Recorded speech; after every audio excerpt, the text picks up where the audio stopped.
allowed Bangladesh to become a developing nation.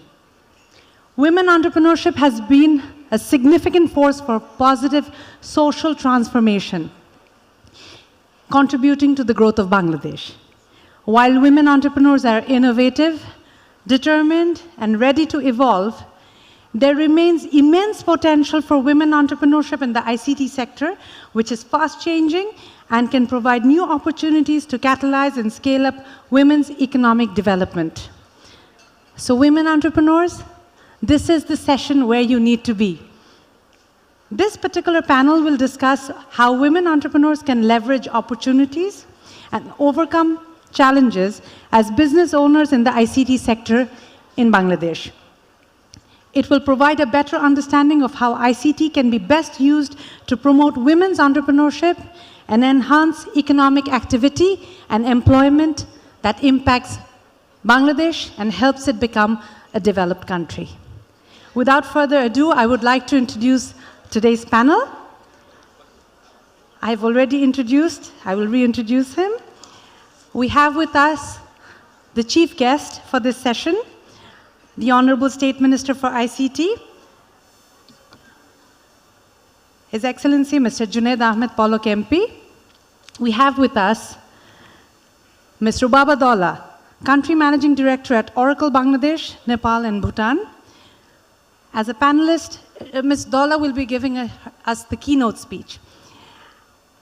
We have a guest panelist, Ms. Anina Ho, Chief Operating Officer at Kyon Bay, CEO and founder, Laclery, Director of Trinity Global Investment Limited and Zena Corporation Limited. We have with us someone without whom we would go hungry, Mr. Wasim Alim, CEO of Chaldal. We have with us Mr. Tawhid Hassan, Secretary General of BACCO, Mr. Tanvir A. Mishuk, once again, who has enabled MFS, Mobile Financial Services in Bangladesh. He is the CEO of Nogod. Ms. Shomi Kaiser, President of ECAB, and the very dashing Mr. Russell T. Ahmed, President of BASIS. Without further ado, I would like to request Ms. Rubaba Dola to present her keynote speech.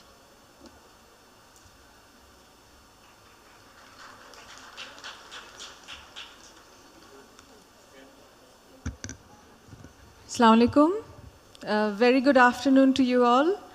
It's an absolute pleasure to be here today as a keynote speaker on this very, very important and relevant topic, which is Smart Bangladesh and the frontier technologies. With us, we have our Honorable Minister for ICT, Junaid Ahmed Polok, special guests, distinguished panelists. Good afternoon. I'm glad that I've been asked to speak on this topic because 24 years of my career I've spent in ICT sector. I started my career in 1998 in telecommunication, and I've seen in the last 20 years how ICT have transformed our lives for the better, how we have connected urban and rural Bangladesh, and how we have connected businesses and given opportunities to individuals. With that thought, today when we speak about Smart Bangladesh, let's first look at the 4 pillars under Smart Bangladesh. In 2008, our Honorable Prime Minister set a vision for Bangladesh, which was Digital Bangladesh by 2021. The major players and the pillars were IT industry promotion, digital government, human resource development, and connecting citizens. I think we all would agree that today when we are here in 2022, we all can see what benefit we have received, the result of that vision, and also we have witnessed the acceleration of technology and transformation of businesses utilizing ICT over the past 20 years. If we look at 2041, and if you think about Smart Bangladesh. The main four pillars of that particular vision is artificial intelligence, robotics, microchip designing and manufacturing, and cybersecurity. I'm sure all of you have heard about this already. However, I would ask all of you to imagine that you have woken up right now in 2041, and you are a citizen of smart Bangladesh. How would the world be around you? Can you imagine? You would have artificial intelligence taking decision for you, monitoring your health record, telling you what to eat, not to eat, how to walk, not to walk, whether you have, they would predict whether you're going to have a heart attack and what's happening with your body. You would be talking to robots. There'll be probably more computer chips embedded in human bodies than what it is today in machines. We will all be monitored. We will generate millions of data from machines and human beings. Data is the main currency now, is the main asset now. Going forward also, that will play a very important role, because especially for Bangladesh, with such population and density, if we can really utilize the data collected and use artificial intelligence for prediction, analysis, decision making, definitely we can go very far. Imagine that even amidst climate disaster, 3D printing would actually print out meat for you. Vertical farming will ensure that you have guaranteed food supply. Cybersecurity will play a very major role.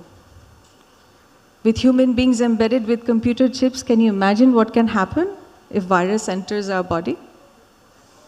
We have to be aware of what this technology can do. There are always destructive and constructive side of technology, and it's up to us how we want to use it. Now, going back to 2008, and where we are today in 2022, could you have imagined that today we would be talking to each other through video conferencing? That today already we would have robots in hotels, restaurants, in various places? There would be robots who are doing surgeries? Could you have thought in 2008? I don't think so. And that's exactly how we have to also look at 2041, and it's up to us to build it. And we can definitely do that if we put our heart and mind, our belief, and of course the collaboration of public and private sector, and of course the new generation.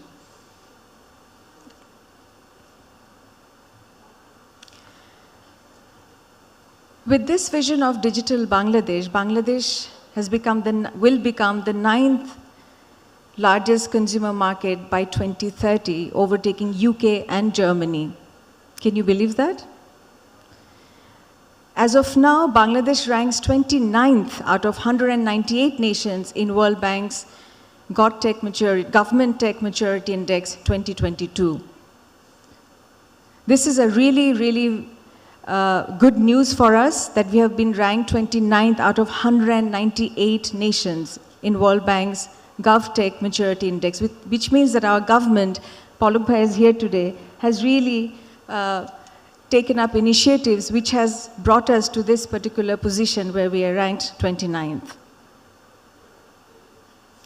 If you look at the unique value proposition, well, this is a very important slide, and this actually speaks a lot about how much we have progressed across various sectors and where we are today.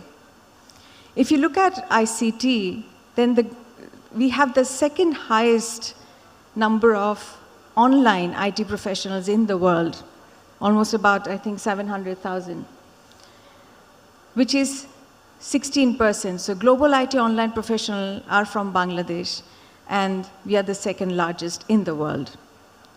When it comes to people who would reach actually middle income by 2025, we have 34 million people. we have a population of 170 million, 34 million people would actually reach middle class by 2025. There are 123 million internet users, which means that the internet penetration is 73%. And we all know that the mobile penetration reached more than 100% long time ago. And that's how we have been able to stay connected. 50% of population has digital experience through mobile phones. As you can see, everything is converging into that mobile device. And hence 50% of the population of 170 million people are actually experiencing digital payments, digital commerce, etc. through mobile phone. And today we have 4.5 million digital financial transactions per day.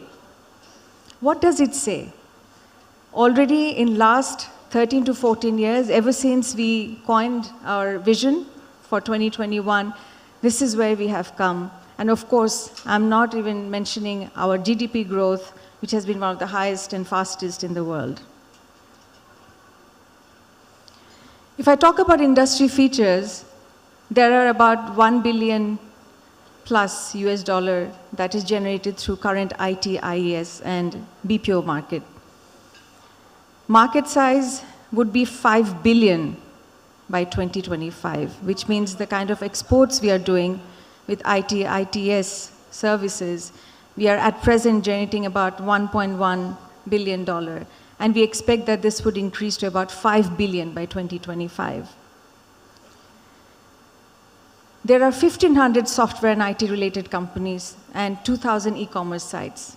And this has actually accelerated during the COVID period. I will come to that. If you really look at those numbers, you'll be astonished.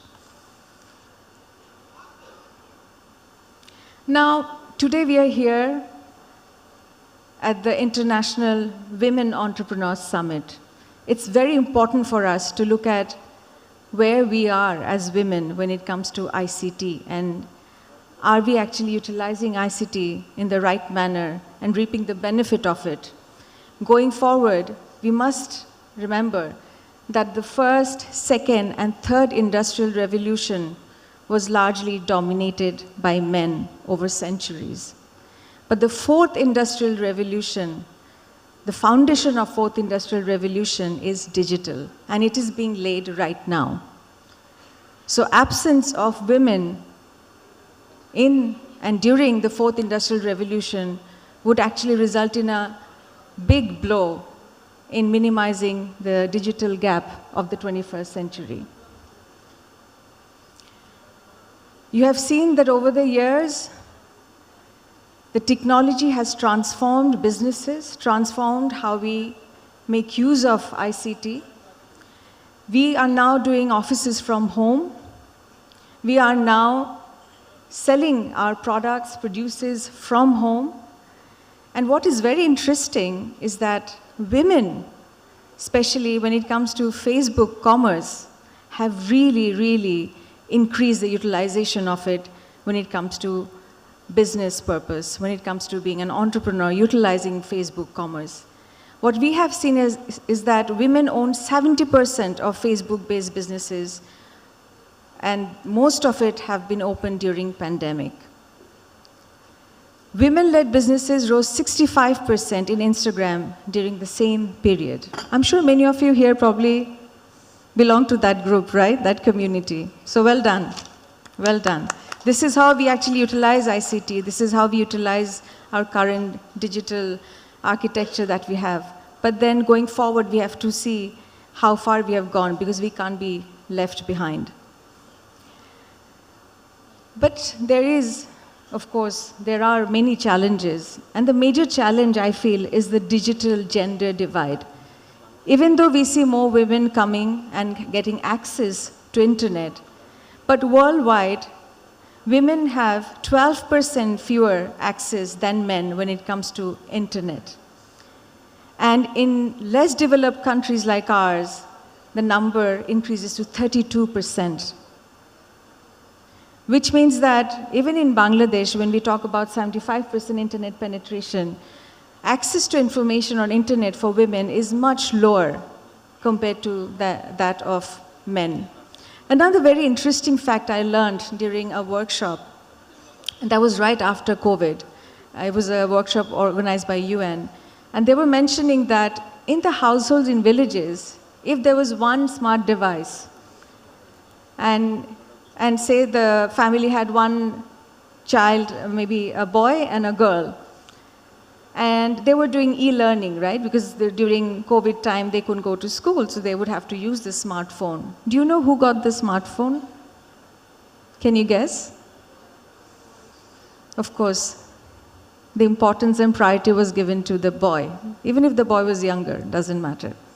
So we have to change the mindset as well in order for us to give that equal opportunity to women when it comes to ICT access. There are some suggestions, reforms that we often hear about. I would like to take that opportunity to mention few. I know that our government and even private sector, especially the financial institutions, have taken up various programs to support women. Even collateral-free loans are now being given away, which was not there 10 years ago. So we are really progressing. However, we feel that the bank loans could be reduced to maybe 2% interest rate than what it is today. There could be exemption of corporate taxes for women to take on challenges and become entrepreneurs.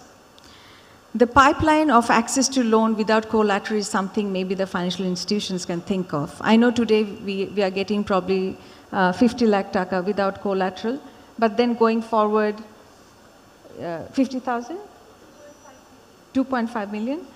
But going forward, if the next tranche of investment is required, then we have to really look into that pipeline, that how do we ensure that we actually pull them out of that particular situation when additional fund is required. If you just look at the total startup ecosystem in Bangladesh, these numbers are probably as of 2021, if I'm not wrong. There are about 1,000 plus active startups in Bangladesh. Now, active is a very interesting term because many people can open up startups, but how many are really making use of that particular idea or platform and really generating income? But there are about 1,000 plus active startups, and every year we have about 200 plus startups that are actually coming up. The good news is that over the last decade, almost about $200 million of international funding has been received in Bangladesh. And in 2019 itself, the startup investment raised to about $15 million, so which is actually a good news. It's increasing, but not at the rate that we see in our neighboring countries.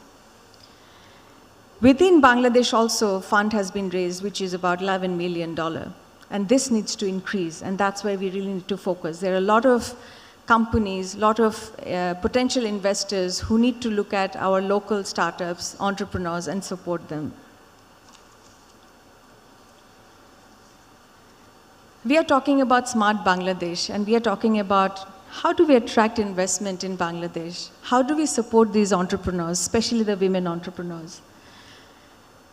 At the start of a girl child's education, it's important that we introduce STEM education to girl child. The future is bright for us, but we have to get our children ready from now. And hence, I'm happy that our government is also looking into this and adding STEM education in the curriculum for girl child, for colleges, and of course in universities. Going forward, if you really look at the frontier technologies, I mean, some of the names, we don't even understand what it means. But these are the future technologies that we have to utilize. So if I look at entrepreneurs who will be probably opening up various startups in the next 10, 20 years, they really need to understand what is biotechnology, what is nanotechnology, how to make use of blockchain to ensure security, data science, hyperautomation, and of course, artificial intelligence, and IoT and robotics. There'll be more utilization of robotics in future, and we do have now some female entrepreneurs and professionals who are now working in this particular sector. I'm really happy to see that. But this is where we really have to spend some time and understand are we really creating that kind of skill set for the next generation who would actually understand how to utilize these technologies and come up with ideas which will solve problems for Bangladesh? Because entrepreneurship is nothing, it's about that passion that you have, belief you have that you will solve the problem, and then you take steps forward and you're not afraid to fail. But in future, if we really want to compete globally, we really need to understand where we focus, how we focus, and what kind of solution we have to bring. Because this is going to be adopted just like a blink of an eye before we know it, just like it has happened in the next, in the last 13, 14 years. I just want to touch upon some reforms, policy reforms again, when it comes to how we can invite foreign investment. I'm sure many panelists are here today who will be speaking about this as well. One is, we have this policy of Made in Bangladesh, where we can really attract more and more investment to develop hardware, devices, like smart devices in Bangladesh. So it's important that we roll out the Made in Bangladesh policy across Bangladesh for these various kinds of manufacturing units. We need to focus on revision of taxes in ICT components. There are various HS codes and many codes that need to be relooked at so that we can actually bring in various products and services and implement it timely in order for us to gain the benefit of that particular technology. This is extremely important, this point about develop digital literacy. I talked about having access to internet. But having access to internet doesn't mean that you are downloading Facebook or putting up your pictures or browsing TikTok. Digital literacy is extremely important, that even if we give access to internet, we have to ensure that even in the last mile, especially those who are not literate, they should be able to have minimum understanding of how to use applications, especially for health, education, and agriculture. The farmer should be able to use it. Women should be able to use the digital healthcare application and access doctor from anywhere across Bangladesh. Now you can do video conferencing and get diagnosed to specialists. Education, they need to understand how to make use of this particular application platform to gain knowledge and have access to knowledge. It's important to enact the data protection and privacy law. I know there are many thoughts, many queries about this, that how this is going to be implemented, whether it's going to be a positive or a negative result upon implementing this particular Data Protection Act. But I think once we really have a very solid policy in hand and clarity in what we mean by sensitive data, important data, consumer data, then I think we should be able to also attract international investment to Bangladesh, because they would know that their data will be safe within that particular policy.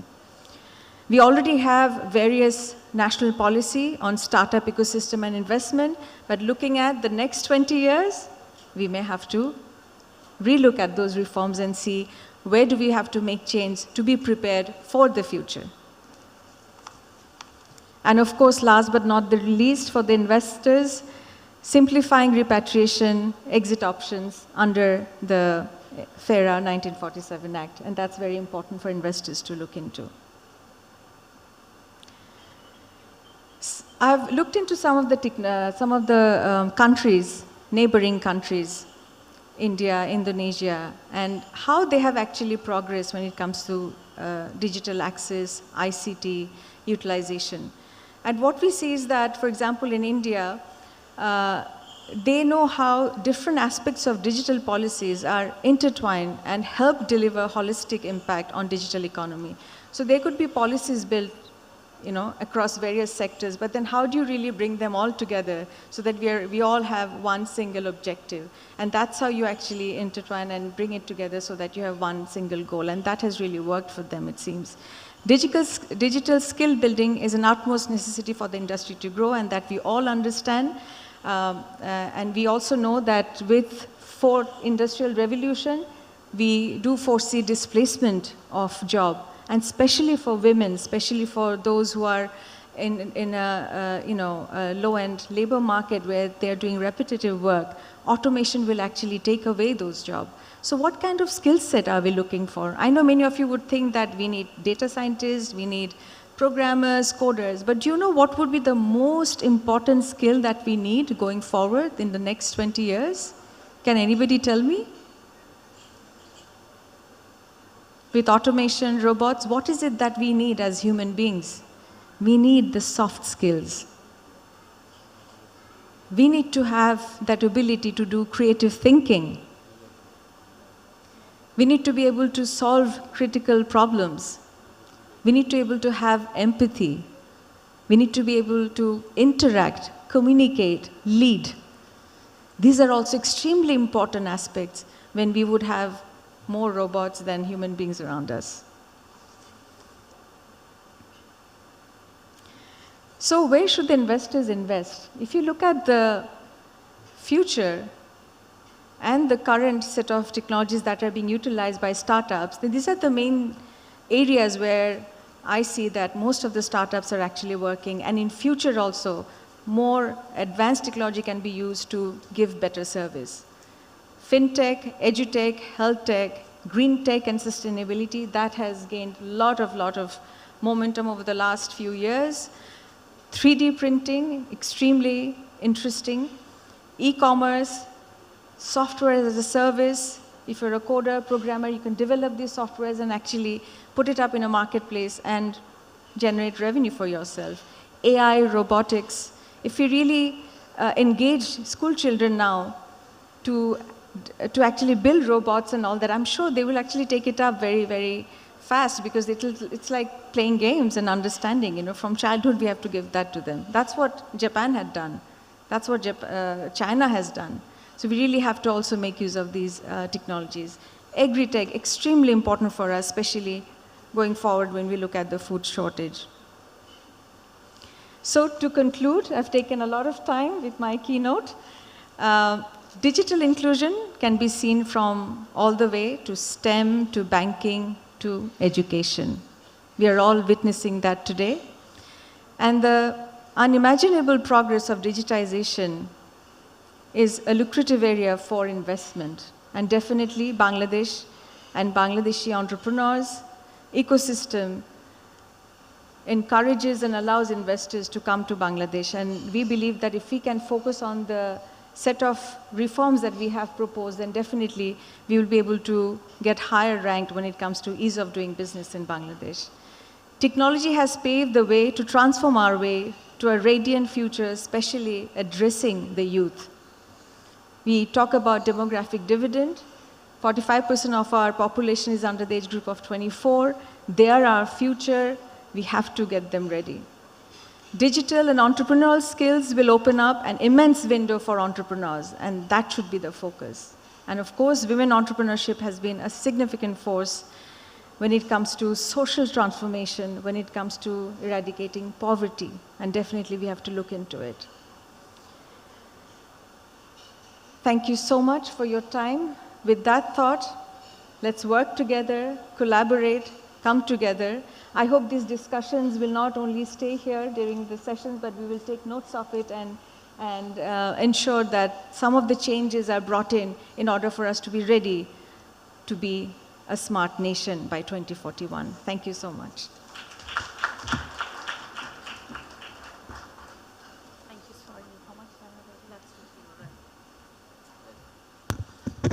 Thank you so much, Mr. Babadola, for an in-depth presentation on actually the 360 degrees of the IT scenario where we stand today. So our objective is to have all the ICT, the entrepreneurs here today to take more interest in this particular sector and see how you can make this sector either work in the sector, have businesses in this sector, or make this sector work for your business. So without further ado, I'd like to present to you our guest panelist from Hong Kong, Ms. Anina Ho, who is going to show you how you can use ICT, particularly metaverse, to work for your business. Anina, on to you. Hi everyone. It's my honor to be invited to this panel. So I'd like to introduce a bit about me. In the year of 2015, I started my blockchain company. And at the very beginning, we deploy blockchain technology for supply chain tracking and for verification by third parties. But as the platform evolves, we have integrated a lot of new functions, such as IP trademark protection, also for ticketing NFT or metaverse. So I think a lot of people are talking metaverse right now. And prior to my trip, I'm very fortunate to be introduced to a company called Leatherina in Bangladesh.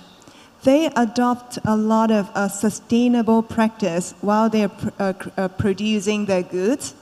For example, like they are the member of the World Fair Trade Organization, and they also provide very safe and clean environment to all their staffs. But the thing is, how can we add all these elements, add these values to the products so as to facilitate the trade between the supplier in Bangladesh and the buyer in the different countries? So I have tried to build a use case by using Leatherina in the last 2 weeks. So I'm going to show you a video first, and after showing the video, I will try to explain what we are doing by using blockchain technology to help the suppliers in Bangladesh to bring the top-notch products to the world. So for Leatherina, we have created a web page for them, and also we have minted a lot of their products into NFTs. You can see that all the sustainable claims, all the different elements, the product of origins are all being verified by blockchain technology. And the NFT can also prove the authenticity of the products.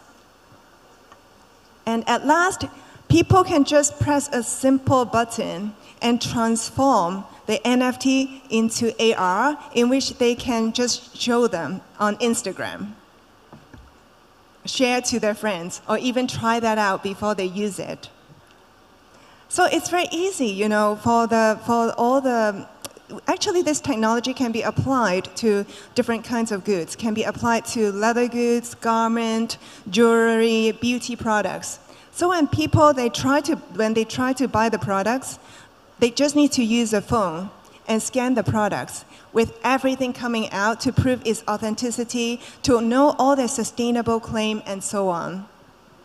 And most importantly, we have also built a metaverse showcasing all the top-notch products from Bangladesh and try to invite the buyers from other countries to come into the metaverse, interact with the suppliers from Bangladesh. So for here, this metaverse, we can cater more than 500 people at once, in which we can organize fashion show, we can, talking, singing, or even try to talk with the suppliers. And the suppliers can try to introduce their products to the PR, to the media, or even to the buyers from different countries. So just now, we have created the NFT for Leatherina. Now I'm going to show you the virtual shop of Leatherina within our metaverse. See? We have the videos, we have the products, and they can buy that right away. They can place order and do all the transactions. So this is a cross-border, this can facilitate cross-border transaction. Even you don't need to travel, but the thing is, you can disseminate or show all your meticulously built products to the world in a fun, immersive, and engaging way. So this is another shop. So in the future, what we are thinking is to invite more suppliers to show all their sustainable goods, ethical goods in this shop. And then we can organize different kind of activities and then show them the beauty of Bangladesh. Thank you. Thank you so much, Janina. This was truly amazing because we have a lot of entrepreneurs here today who, as I mentioned earlier, who now not only would they venture into ICT, but they can see how ICT can work for them in order to market Yes, and yes. sell their products. Yeah. Thank you once again. I'll come back to you in the Thank next you. round. I now go to Mr. Wasim Alim, CEO of Chaldal. Mr. Alim, who I rather call Wasim, just wanted you to share the story of Chaldal. Chaldal has become a name synonymous with Bajar today, right? Everybody knows Chaldal. We all use Chaldal. So tell us in a little synopsis about how Chaldal came into being. Hello. Okay. Thank you for having me on this panel. So the story of Chaldal is basically a mix of coincidences and wanting to move back home and trying to be useful. So the coincidence is that I was never supposed to be in technology. I was supposed to be in banking. But when I graduated, it was the 2008 financial crisis. So I ended up going to the Valley to work for a few years. And then in 2013, my friend Zia, we were discussing that we should set up some business because Zia was looking to set up some business, and I was very keen to invest with him.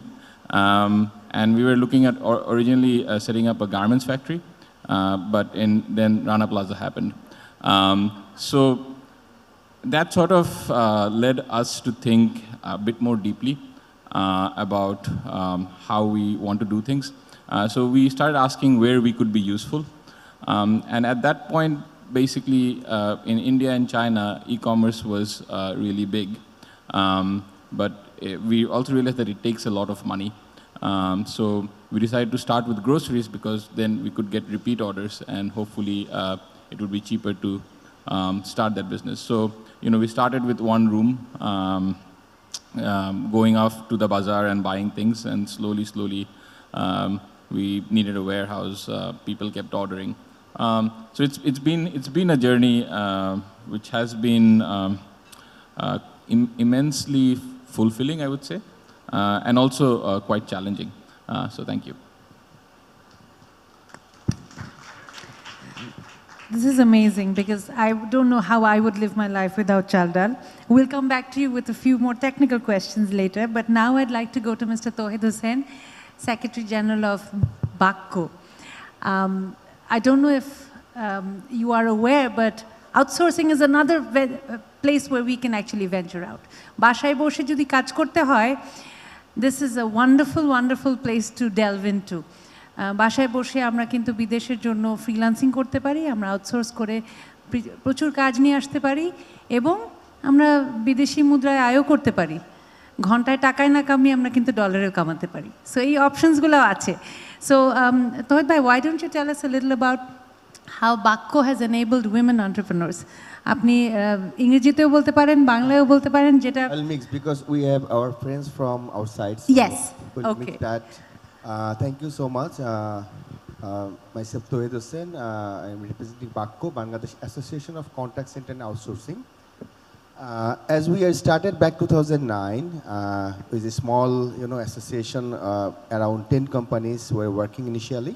Now more than 275 companies already have in our member list, but unfortunately, we can count our women entrepreneurs in BACCO by finger. Because of that industry, when it started, and in Bangladesh, we started with the international campaign like USA, but the problem is our society, because our society not allow to our women to work at night shift. But now that become changed day by day, and they are get permitted from their family, okay, you can work. But initially we are facing too much problem, landlord not open the door, the night time. And now the outcome is, back 2016, we trained almost 5,000 to 6,000 women for the BP industry, and only 25%, start working with the BP sector. But now, last year we have the calculation more than 51% women, they are involved in our industry. So that is our, our next hope, because of without their support, without women entrepreneurship, we can't even develop this industry because we are working for the contact center. Contact center is very sensitive, and people are, just love to hear, listen, sweet voice. So otherwise, they will hang up the phone. So that we need to know who can support our industry, our back office services. We are working for the digital media. We are working for the financial accounting service, medical scribe. So all this industry, we are working in vertically around the globe. So now thanks to the organizer, especially for the International Women Entrepreneurship Summit and Zarapa for inviting. And our Honorable State Minister is here. He is our role model. So he will support our industry from the very beginning, from Bakko. And now we have almost 65,000 our team member, and 40% is our women. They are working. So we are hopeful for the next future. Thank you. Thank you so much, Toad Bhai. Now I'll go to another entrepreneur, Mr. Tanvir Meshuk. Another reason why we could sustain ourselves during COVID. Because cash dhorchilam na to. We were transferring money from app to app, phone to phone. So tell us a little about the digital payment scenario in Bangladesh, and I'll follow up with a question later, but give us a synopsis. Thank you, Zarapa, for inviting me. As 99% audience are Bangladeshi, so I'll go with Bangla. And I can feel people are a little bit disconnected. I don't know why. They are not clapping. Maybe they are tired after the evening. Chalen ekটু clap kori amra. Thank you. Here we go. আমাদের আসলে যদি আমি কথা বলি যে 2008-এর আগে এবং বর্তমান সিচুয়েশন, এই বর্তমান সিচুয়েশন আপনি চিন্তা করে দেখেন যে 2008-এর আগে 5% ট্রানজ্যাকশন কিন্তু আসলে ডিজিটালি হতো না, আর এখন আমি দেখতে পাই যে 82.54% ট্রানজ্যাকশন হচ্ছে ডিজিটালি। এবং এটার জন্য special thanks to our ICT adviser Sajeeb Wazed Joy, যার নির্দেশনায় আমার পাশে যে মানুষটি বসে আছেন জুনায়েদ আহমেদ পলক ভাই, ওনাকে আমরা মন্ত্রী হলো পলক ভাই বলি। সো ওনার নেতৃত্বে কিন্তু আজকে প্ল্যাটফর্মটা রেডি হয়ে গেছে। আজকে ইন্টারনেট আছে, আজকে ডিজিটাল কানেক্টিভিটি হয়েছে, রিসেন্টলি দেখছি ইন্টার কানেক্টিভিটি হয়েছে, আমাদের যা যা দরকার সব কিন্তু আসলে রেডি হয়ে গেছে। সো এই কারণেই আসলে কোভিডের সময় আসলে আমরা কোনো ধরনের প্রবলেম ফেস করিনি। আমি দেখেছি আমার অনেক বন্ধুবান্ধব বিদেশে টিকা দিতে পারেনি, সেই টিকার সিরিয়াল পাচ্ছিল না, কিন্তু আমরা কিন্তু অন টাইমে দিয়েছি। তো থ্যাংক ইউ পলক ভাই এই জিনিসগুলোকে আমাদের এনেবল করে দেওয়ার জন্য এবং সুরক্ষার জন্য। প্লাস ওই সময় আমি দেখেছি চাল ডাল থেকে পেমেন্ট অনেক বেড়ে গেছে এবং সেই পেমেন্ট সময় আমরা এনেবল করেছি। আমাদের পাশে রাসেল ভাই বসে আছেন। ওই সময় আমি দেখতাম যে আমার ছেলের স্কুলের ফিটা কীভাবে দিব, কোভিডে স্কুল বন্ধ কিন্তু ফিটা তো দিতে হবে। তো ওই সময় কিন্তু ওই প্রয়োজনে ওনারা এডুকেশন সিস্টেম লঞ্চ করেছে, সেই কারণে আমরা অনলাইনে পেমেন্ট দিতে পেরেছি। সো আসলে আমরা সবাই একসাথে কাজ করতে পেরেছি কেন? কারণ আমাদের আসলে প্ল্যাটফর্মটা তৈরি ছিল, এই জন্য আসলে এন্টারপ্রেনার যারা ছিল সবাই কাজ করে আসলে ওটাকে এনেবল করতে পেরেছি। সো এখানে যেহেতু ওমেন এন্টারপ্রেনার নিয়ে কথা হচ্ছে, আমি শুধু জাস্ট একটু অ্যাড করতে চাই যে আমরা যদি একটা দেশকে একটা সাইকেলের সাথে তুলনা করি, তাহলে সাইকেলের দুটো চাকা কিন্তু ম্যান আর ওমেন। সো এই জায়গায় যদি ব্যালেন্স না থাকে সাইকেলটা কিন্তু আসলে চলতে পারবে না। বাট আনফর্চুনেটলি আমি আজকে এখানে আসার পর একটা ডাটা দেখলাম ডেইলি স্টার থেকে যে মাত্র 7.2% নাকি ওমেন এন্টারপ্রেনার। সো এই ডাটাটা কিন্তু আসলে একটু ফ্রাস্ট্রেটেড করে, কারণ যেই দেশকে লিড করছে মাননীয় প্রধানমন্ত্রী শেখ হাসিনা এবং ওনাকে বলা হয় যে দেশের পৃথিবীর সবচেয়ে পাওয়ারফুল ওমেন, তো সেই দেশের মেয়েরা কেন পিছিয়ে থাকবে? সো প্ল্যাটফর্ম তৈরি আছে, লিডারশিপ তৈরি হচ্ছে, সবাই সব ধরনের সাপোর্ট দিচ্ছে। আরেকটা জিনিস মনে রাখতে হবে, আসলে সত্যি কথা যেটা, আমি আমার একদম ব্যক্তিগত মতামত বলছি, কেউ কিন্তু কাউকে আসলে জায়গা করে দেয় না, জায়গা আমাদের নিজেরটা নিজেরই করে দিতে হয়। আমি মাঝে মাঝে ফান করে একটা কথা বলি যে আমরা বাঙালি যখন উঠতে থাকি অনেকে আবার টান দিয়ে নামাতে চায়। সো আপনি দেখেন যে আপনার জায়গাটা যে আরেকজন করে দিবে এই 7.2 থেকে আপনার 50% আসার জন্য আমরা যত কথাই বলি, নিজের জায়গাটা কিন্তু নিজেই করে নিতে হবে। কারণ ব্যাপার হচ্ছে যে আপনি আমাদের যদি আমার নগদের কথাই বলি, আমি একটা ফান করে একটা কথা বলি যে আমি নগদে আজকে এই $1 বিলিয়ন কোম্পানি হওয়ার জন্য যেই টাকা খরচ করেছি তার চেয়ে বেশি আমার কম্পিউটার খরচ করেছে আমার নামে প্রোপাগান্ডা ছড়ানোর জন্য। সো আলটিমেটলি নিজের জায়গাটা নিজেরই করে নিতে হয়। আর আমাদের একটা ব্যাপার কি, আমরা আসলে তো আমাদের রক্তের ভিতর একটা জিনিস আছে যে আমাদের আসলে কেউ দাবায় রাখতে পারে না। সো আপনাদের জায়গাটা আপনাদেরই করে নিতে হবে। সো আমি অনেক আশার আলো দেখি এবং ওমেন এন্টারপ্রেনার মানি এই না যে ই কমার্স এফ কমার্স, আমি স্পেশালি দেখি যে একটা সেগমেন্ট, মানে যেহেতু পেমেন্ট সিস্টেম আমার আছে, আমি দেখতে পাই যে মোস্টলি কসমেটিক এবং ফ্যাশন হাউসের সাথে আছে। বাট আমি বিশ্বাস করি যে এখন বাংলাদেশে যেই সিচুয়েশন, সেই সিচুয়েশন অনুযায়ী আপনারা সকল সেক্টরে আসতে পারেন। আমি একটা ডাটা দিচ্ছি, 2025 সালের মধ্যে শুধু ফিনটেকের ওর্থ আছে $5 to $7.18 বিলিয়ন। সো আমরা এই মার্কেটের মাত্র 4-5 বিলিয়ন দিয়ে কাজ করছি। সো বিগ মার্কেট এখন খালি আছে। সো আপনারা এখানে আসতে পারেন। এছাড়াও ডিজিটাল কমিউনিকেশন, যেটা ডিজিটাল মার্কেটিং, এখন টিভি বা নিউজ পেপারের দিন কিন্তু শেষ হয়ে যাচ্ছে। এই সেক্টরে আমি আসলে ওমেন খুবই কম দেখি। এই জায়গায় কাজ করার অনেক জায়গা আছে, ফিল্ডগুলি খালি আছে। সো আপনারা আসলে এগিয়ে আসেন, শুরু করেন। পলক ভাইদের মতো লিডাররা কিন্তু প্ল্যাটফর্ম তৈরি করে দিচ্ছে, সকল সহযোগিতা দিচ্ছে, আর নগদ আপনাদের পাশে আছে। ধন্যবাদ। Thank you so much. খুবই ইন্সপায়ারিং ছিল। আমি কিন্তু আবার আসবো একটু চ্যালেঞ্জ নিয়ে কথা বলতে একটু পরে। হ্যাঁ, এখন আসছি আমাদের অতি প্রিয় শমিকা স্যার আপার কাছে। President ECAB, Shomi Appa, please provide us a summary of the current e-commerce, F-commerce and the online business scenario. I know a lot of us here today subscribe to that kind of business, and I just want to get a synopsis from you first, and then we'll go on to questions later on. Thank you so much, Zara, for wonderful moderation. Honorable ICT State Minister, today, as one of our panelists already said, that Polok Bhai, we don't address him as the minister, we address him as the Bhai. So again, and all the panelists, and thank you for this wonderful session. Zara, e-commerce is actually during COVID, if I just start from the COVID, just before that, one thing just Tanvir Mishuk just mentioned, the platform was there. The digital ICT ecosystem was already there. Starting from the day our Honorable Prime Minister started their journey with the vision of digital Bangladesh. The backbone was there. But during COVID, we have seen the COVID was a blessings in disguise for the e-commerce industry. And during COVID, we have seen the almost 70 to 80% leap in the digital commerce industry, the e-commerce industry. Now, post-COVID, if I give you the current scenario, I'm not going to compare with the pre-COVID, during COVID, or the post-COVID. Currently, it's from the Huawei Global Connectivity Index. They were projecting that by 2019, it will be around 18,000 crore taka market, but now we say it's almost 20,000 plus crore taka market at the moment. And I have double-checked the number also with the Startup Bangladesh, because we're closely working with them. And they are soon going to conduct a big research, a holistic research.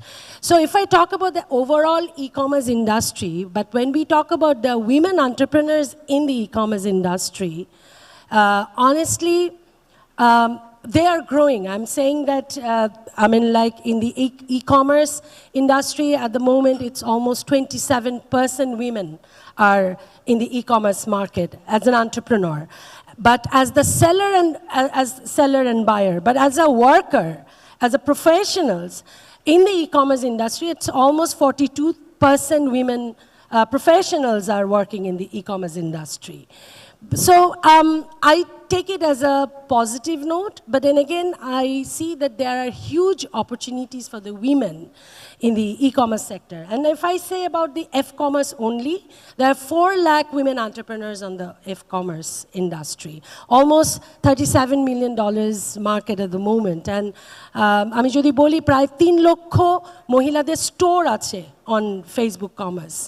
এবং তাদের জন্য and these Facebook commerce ইন্ডাস্ট্রিতে যারা আছে তাদেরকেও কিন্তু actually streamline করা হচ্ছে. If I talk, this is the scenario in the number, but I have to mention when I say this was only possible. In Rubaba's presentation, she has given some suggestion on the policy reforms. This was only, when we talk about the backbone, we have to talk about the policy, conducive policy, which were already in place. Digital commerce policy, here Polok Bhai, if I may, digital commerce policy was the first policy which came in Bangladesh in 2018, you said. But in 2020, it was modified. This is a time, again, it's going to be modified. And at the same time, recently we have seen how fintech has come forward. Recently, Binimoy, the interoperable payments platform, is ready. So we have the conducive policy framework in the market. We also, during COVID, another policy that we have to say that with the help of the Commerce Ministry, there was an SOP, Standard Operating Procedure, for the women. And interestingly, আমরা দেখেছি ছেলে মেয়েদের মধ্যে SOP তে 90% মেয়েরা SOP follow করে. And 10% young male, আমি ছেলেদেরকে ছোট করে কথা বলছি না, but আমরা দেখেছি যে আমাদের মেয়েরা 90% women are actually following the current SOP, which is আপনারা অনলাইন গেলেই দেখতে পারবেন। আর আরেকটি বিষয় আমার কাছে মনে হয়েছে, দিস ইজ দ্য সিনারিও। আমি যদি নাম্বার বলি, এই নাম্বারটা হয়েছে বিকজ এই যে কন্ডিউসিভ পলিসিটা ছিল। Rubaba's presentation was one area I want to say, and Zara, you mentioned that you will be coming with the other question or the challenges later. But I, as an entrepreneur and as the E-Commerce Association's president, I honestly feel that you mentioned about not only there is a fourth industrial revolution there, you've focused on the digital literacy. Ideally, our women should be focusing on the digital literacy more to fight the fourth industrial revolution. আমরা যদি ইন্ডিয়ার সাথে compare করি, আমাদের দেশে this is a scenario, মেয়েরা অনেক এগিয়ে আছে কিন্তু তারপরেও আমরা অনেকখানি পিছিয়ে আছি। সো এই জায়গাটায় আমার কাছে মনে হয় ডিজিটাল কমার্স ইজ একটা অনেক বড় এরিয়া। আরেকটি policy I want to take this opportunity to say যে আমাদের কিন্তু আরেকটা ইন্টারেস্টিং যে ইন্টারঅপারেবল সার্ভিস আছে এবং আমাদের এখন পেমেন্ট সিস্টেমে অনেক কিছু এগিয়ে গেছে। মেয়েদের ডিজিটাল লিটারেসি এবং fintech literacy is very important.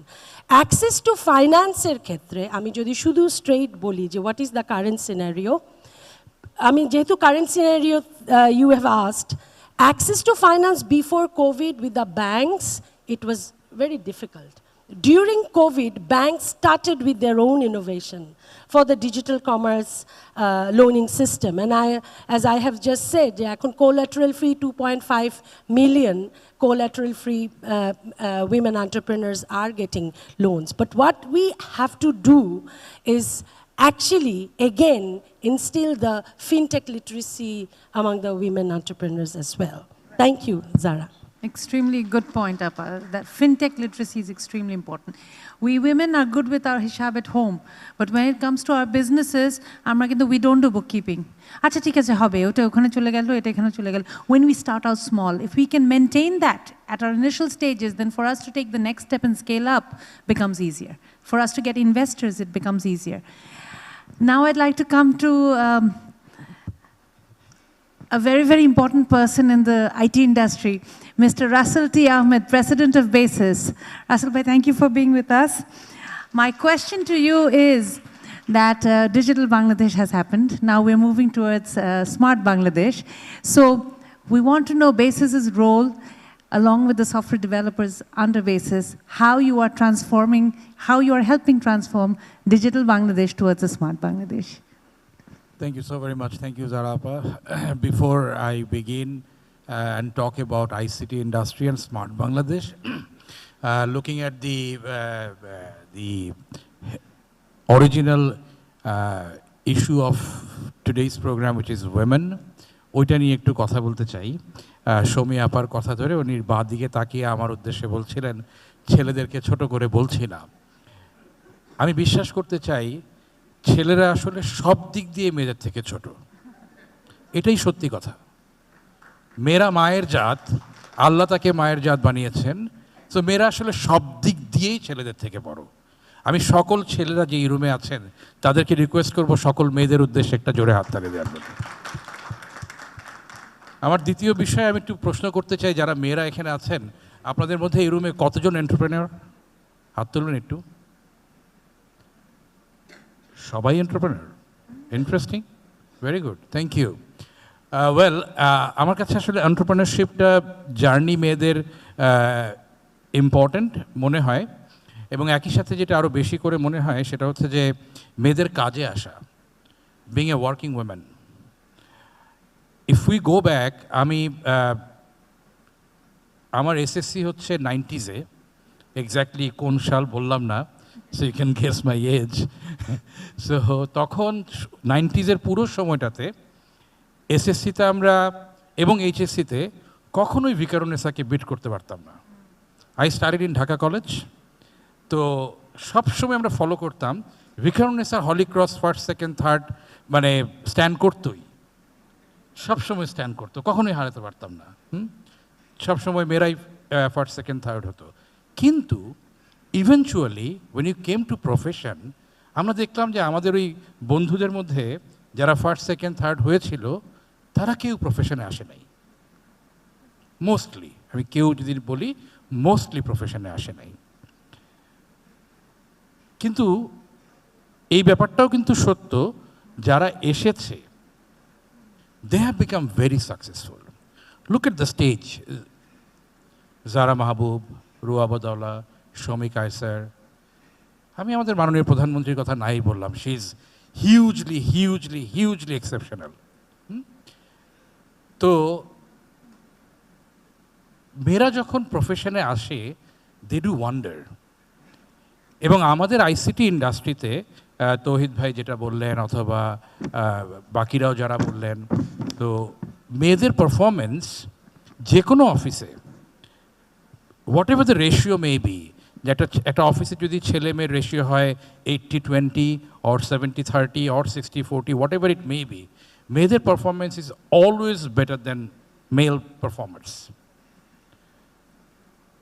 এই যে ওয়ার্কিং লাইফে আসার যেই জায়গাটা, আমি যদি আমাদের বেসিস বোর্ডের কথা বলি, ইট ওয়াজ ফর্মড ব্যাক ইন 1998, আগামী বছর আমাদের 25 বছর হবে। 1998 থেকে শুরু করে প্রথম দিককার সময়টাতে আমাদের বোর্ডে কোনো মেয়ে ছিল না, কিন্তু বিগত 10 বছরে আমাদের প্রত্যেকটা এসিতে মেয়েদের পারফর্ম ছিল। আমাদের এখনকার এসি তো next to me my senior vice president is Himika. তো প্রত্যেকটা বোর্ডেই মেয়েদের, মেয়েরা যখন আসে they do wonder. The problem remains, আমার কাছে যেটা মনে হয় কিছুটা হলেও, আমরা যখন দেখলাম যে মেয়েরা প্রফেশনে আসা শুরু করলো, তখন এনারা প্রথম শুরু করলো teaching profession.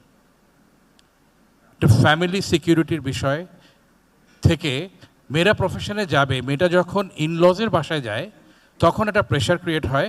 I went through the same experience, one of my colleagues back then early 2000 দিকে এসে আমাকে বললো, আমার she was my important HR personnel, এসে বললো ভাই আমাকে জবটা ছেড়ে দিতে হবে। কেন? ভাই আমার বিয়ে হয়েছে। আমি বিয়ে হয়েছে, তার সাথে জব ছেড়ে দেওয়ার কী সম্পর্ক? ভাই আমার ইনলজরা চায় আমি স্কুলে পড়াই। So schools, teaching became the most secured profession for most of the females in Bangladesh. And then the banking sector came in. তারপরে আমরা দেখলাম মেয়েরা ব্যাংকিংয়ে জয়েন করা শুরু করলো। এখন আমরা দেখছি মেয়েরা আইটিতেও আসছে। এই রুমের এমন কেউ কি আছেন যে মার্ক জাকারবার্গের নাম জানেন না? এই রুমের কয়জন আছেন যে শেরিল স্যান্ডবার্গের নাম জানেন? শেরিল স্যান্ডবার্গের নাম জানেন? হাত তোলেন তো। Here is the difference. This is the difference of women. Sheryl Sandberg is the CEO of Facebook. She works for Facebook and she runs Facebook, not Zuckerberg. And for more than almost 8 years now. এবং আমরা মেয়ে হয়ে জানি না ওয়ার্ল্ডের one of the top CEO হচ্ছে Sherrill. কেন কথাটা বললাম আমি? ইট ডাজন্ট নেসেসারিলি মিন যে এন্টারপ্রেনিউরই হতে হবে। It is definitely important that you join the workforce and you can do wonder. ওই জায়গাটাতে আমার মনে হয় যে অনেক পলিসির কথা বলা হয়েছে।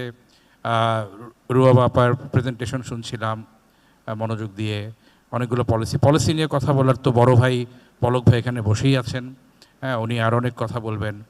আমি অফকোর্স আপনি বড় ভাই, আমি জি আমি 28 না, আপনি একটু বেশি তো। You know I'm 28. তো বড় ভাই পলক ভাই যখন এখানে বসে আছে পলিসির কথা উনি বলবেন। আমি বরং যেই জায়গাটাতে এই ওমেন এন্টারপ্রেনার সামিটের আজকের জায়গাটাতে এই সুযোগটা নিয়ে আমি একটা কথা বলবো, এখন যেই অ্যাচিভমেন্টটা হয়েছে সেটা বলবো, এবং আমার একটা মানে অনেক দিনের দাবির কথা বলবো। অ্যাচিভমেন্টটা কোথায় হয়েছে? মাননীয় প্রধানমন্ত্রীর নেতৃত্বে বিগত 15 বছরে আমাদের শিক্ষাগত প্রেক্ষাপট এবং আমাদের সামাজিক প্রেক্ষাপট, এই দুটো জায়গাতেই মেয়েদের প্রতি রেসপেক্ট বেড়েছে বাই দ্য মেলড, আমরা ছেলেদের কাছ থেকে। তাতে যেটা হয়েছে, ওয়ার্কিং এনভায়রনমেন্টে একটা সাম্যাবস্থা তৈরি হয়েছে। তো এই সাম্যাবস্থা তৈরি হওয়ার কারণে মেয়েরা এখন অনেক কমফোর্ট জোনে থাকে, যার জন্য মেয়েদের অংশগ্রহণ ওয়ার্কিং এনভায়রনমেন্টে বাড়ছে। তো এইটা কিন্তু আসলে এটা শুরু হয় একটা পরিবার থেকে, কিন্তু আলটিমেটলি এটা ওই শিক্ষা ব্যবস্থা থেকে আসতে হবে। কো এডুকেশন বেড়েছে অনেক, আপনার কো ওয়ার্কিং এনভায়রনমেন্ট বেড়েছে অনেক। সো এইটা কিন্তু একটা পরিপূর্ণ সমাজ ব্যবস্থা। তো এই পরিপূর্ণ সমাজ ব্যবস্থায় এখন কিন্তু ছেলে মেয়ের সাম্যাবস্থা, একটা ওয়ার্কিং এনভায়রনমেন্টে একটা ছেলে একটা মেয়েকে রেসপেক্ট করা, একটা মেয়ে একটা ছেলেকে রেসপেক্ট করা, কলিগ টু কলিগ, এই জায়গাগুলা অনেক বেড়েছে। আমি বলি নাই যে এটা 100% নিশ্চিত হয়েছে, কিন্তু বেশ খানিকটা বেড়েছে। সেই কারণে মেয়েদের অংশগ্রহণ বাড়ছে। এখন আমার দাবির জায়গাটা ওমেন এন্টারপ্রেনারশিপ এই সামিটের সাথে যারাই আছেন, মান্তাসাপা থেকে শুরু করে এভরিওয়ান, সেটা হচ্ছে সবাই মিলে না একটা অ্যাওয়ারনেস করা প্রয়োজন। সেই অ্যাওয়ারনেসটা পরিবারে হতে হবে, সেই অ্যাওয়ারনেসটা এডুকেশনাল ইনস্টিটিউশনে হতে হবে, সেই অ্যাওয়ারনেসটা প্রত্যেকটা ছেলের ভেতরে হতে হবে, প্রত্যেকটা বাবার মধ্যে আসতে হবে, প্রত্যেকটা ভাইয়ের মধ্যে আসতে হবে। মেয়েদের এই মেধাটা না খুব প্রয়োজন। যদি এবার আসি ডিজিটাল বাংলাদেশ থেকে স্মার্ট বাংলাদেশ, মাননীয় প্রধানমন্ত্রী যখন 2009-এ ডিজিটাল বাংলাদেশের ঘোষণা দেন, তখন আমাদের ইন্ডাস্ট্রি থেকেই আমরা অনেকে কেমন জানি একটু সন্দিহান ছিলাম, এটা অনেক বড় ঘোষণা, আদৌ কি পারবো? কিন্তু আজকে দেখেন ডিজিটাল বাংলাদেশ বাস্তব। কিন্তু আজকে যখন উনি ঘোষণা দিয়েছেন স্মার্ট বাংলাদেশ, তখন আর এটা বিশ্বাসের জায়গায় নাই, এটা আমরা বুকে ধারণ করি। এখন মনে হয় আমি নিজে এখানে কন্ট্রিবিউট করতে চাই। I also want to be part of it. আমরা পার্ট হইতে চাই না? Aren't we all be part of this smart Bangladesh? We want to be part of it. তাহলে এই পার্টে ডিজিটাল বাংলাদেশের জার্নিতে যেরকম মেয়েদের অবদান ছিল, স্মার্ট বাংলাদেশের জার্নিতে না মেয়েদের অবদান 4 গুণ বেশি প্রয়োজন। সেই 4 গুণ বেশি প্রয়োজনের ক্ষেত্রে একসাথে যেরকম স্কিল ডেভেলপমেন্টের কাজ চলবে, একই সাথে যেরকম ওই সামাজিক প্রেক্ষাপট উন্নয়নের কাজটা চলবে, সমাজ ব্যবস্থা, সেই সাথে আরও বেশি জরুরি সেটা হচ্ছে পারিবারিক সচেতনতা, অ্যাওয়ারনেস। যখন একটা বাবা মনে করবে যে আমার মেয়েটা স্কুলে চাকরির বাইরেও অন্য জায়গায় চাকরি করতে পারে, একটা হাজব্যান্ড ভাববে আমার wife can B a working women, একটা ওয়ার্কিং প্লেস, এবং তাকে ওখানে যাওয়া উচিত, তার মেধার সর্বোচ্চ ইউটিলাইজেশন হওয়া উচিত। এই অ্যাওয়ারনেসটা আমার মনে হয় এই সামিট থেকে হোক। এতটুক বলে যারা আমি থামছি, বিকজ বাকির অনেক গুরুগম্ভীর কথা বলেছে, তো তা আমি একটু ওই জায়গা থেকে বের হয়ে একটু অন্য কথা বললাম। Thank you very much. Thank you so much Russell ভাই। আমাদেরকে স্মার্ট বাংলাদেশে যেতেই হবে, আর আমাদের ভূমিকাটা অনেক, কারণ আমরা প্রায় 51% পপুলেশন কিন্তু আমরা, আর আমাদেরকে বাদ দিয়ে কিছু করা যাবে না, because it's a part of economics. You can leave 51% of the population out. It's a major impact, negative impact on the GDP, right? So we have to be involved. আর রাসেল ভাই যেটা বললেন, এখন থেকে শুরু করতে হবে, বিকজ আমাদের তো স্মার্ট বাংলাদেশ আরও কিছু বছর পরে। সো আমাদেরকে এখন থেকে কিন্তু মাইন্ডসেট করে নিতে হবে। আমরা ভেবেছিলাম ডিজিটাল বাংলাদেশ হবে না, উনি যেটা বললেন, আমরা খুব স্কেপটিক্যাল ছিলাম, কিন্তু হয়েছে তো। We are all connected. আর কোভিডে আমরা এটা আরও সুন্দরভাবে বুঝতে পেরেছি যে we are all digitally connected. So now moving towards my next batch of questions, I'll make it very quick. We will make it quick because we want to hear from Palak Bhai as well. I'm going to go back to challenges a little by little. Anina, I know you started in Hong Kong, and we just want a very brief reflection on the challenges you faced, because our sisters here today and those who are watching us online, we all face challenges every single day, a little different from our male counterparts. But I want to understand the challenges you may have faced in a different country, different upbringing, different mindset, and how you manage those. Okay, so I can tell you a story. Many years ago, when I was still in the University of Waterloo for my first year, I majored in mathematics and computer science, and I can tell you that there are only 2 female in the classroom. So, you know, those times I feel quite intimidated. Yeah, and very stressful, very worried, because I feel like maybe I may not be good enough to catch up with the other guy, because whenever we try to finish our programming, a lot of the time they finish earlier than me. So I feel like, is that because I'm a female? So I have such a stress. So in the year of 2015, just now I talked about I started my blockchain technology. Actually, blockchain is a nascent technology, a very, very new technology. So when I started working with the IBM and also my tech team, I also feel like this blockchain technology is being dominated by male. But the thing is, I think I should not try to say, keep on putting a lot of stress to myself. As long as I work hard, work diligently, try to ask, try to communicate with my teammates, with the male, you know, try to learn from them. Gradually, I feel like until now, you see that I've already developed quite a lot of applications, and so I think it is about how the way how you work. Try to work conscientiously, diligently. Maybe we will, you know, especially in the tech field, a lot of iteration, a lot of failure will occur, but be persistent. For sure, women can definitely be successful in this tech field. Thank you so much, Anina. I just wanted you to mention this specifically because we think if you're abroad in a first world country, you don't face challenges. Yeah. So in STEM, women face challenges all over the world. Yeah. In technology. So আমরা একা না, উনিও কিন্তু challenges face করেছিলেন। উনি ছিলেন পুরো ক্লাসের 2 জন ওনারা স্টুডেন্ট ছিলেন ওনাদের কম্পিউটার সায়েন্স ক্লাসে। So with that, I'd like to go. Thank you so much, Anina. Thank you. With that, I'd like to go back to Wasim. Wasim, what if an entrepreneur here today wants to get into a similar business? What is it that we need to be very, very conscious of and mitigate and manage? What are the speed bumps? Okay, so you know, I will admit, Jay, it is more difficult for women because of the social context. But one thing that Shomi Appa said, Jay, that sort of got me thinking. There is a study that দেখা গেছে যে job application-এর মধ্যে যত বেশি criteria হয়, তত কম female application করে, because females try to check every boxes, and whereas males don't. So one of the recommendation was not to have too many criterias in job applications. Entrepreneurship by definition is to think outside the box, right? So if you try to tick all the boxes, it's not going to happen. So I mean, that change in mentality is needed. Another thing that, you know, I've sort of noticed in the past year or so is that, you know, we think that we come from a rather conservative society, right? And we think Middle East is a very conservative society. But I've been seeing more and more in like international conferences that Middle Eastern girls are actually getting ahead of the Middle Eastern males. So it's definitely not something intrinsic, right? That males can do and females can't do. I think good entrepreneurship is about bringing people together.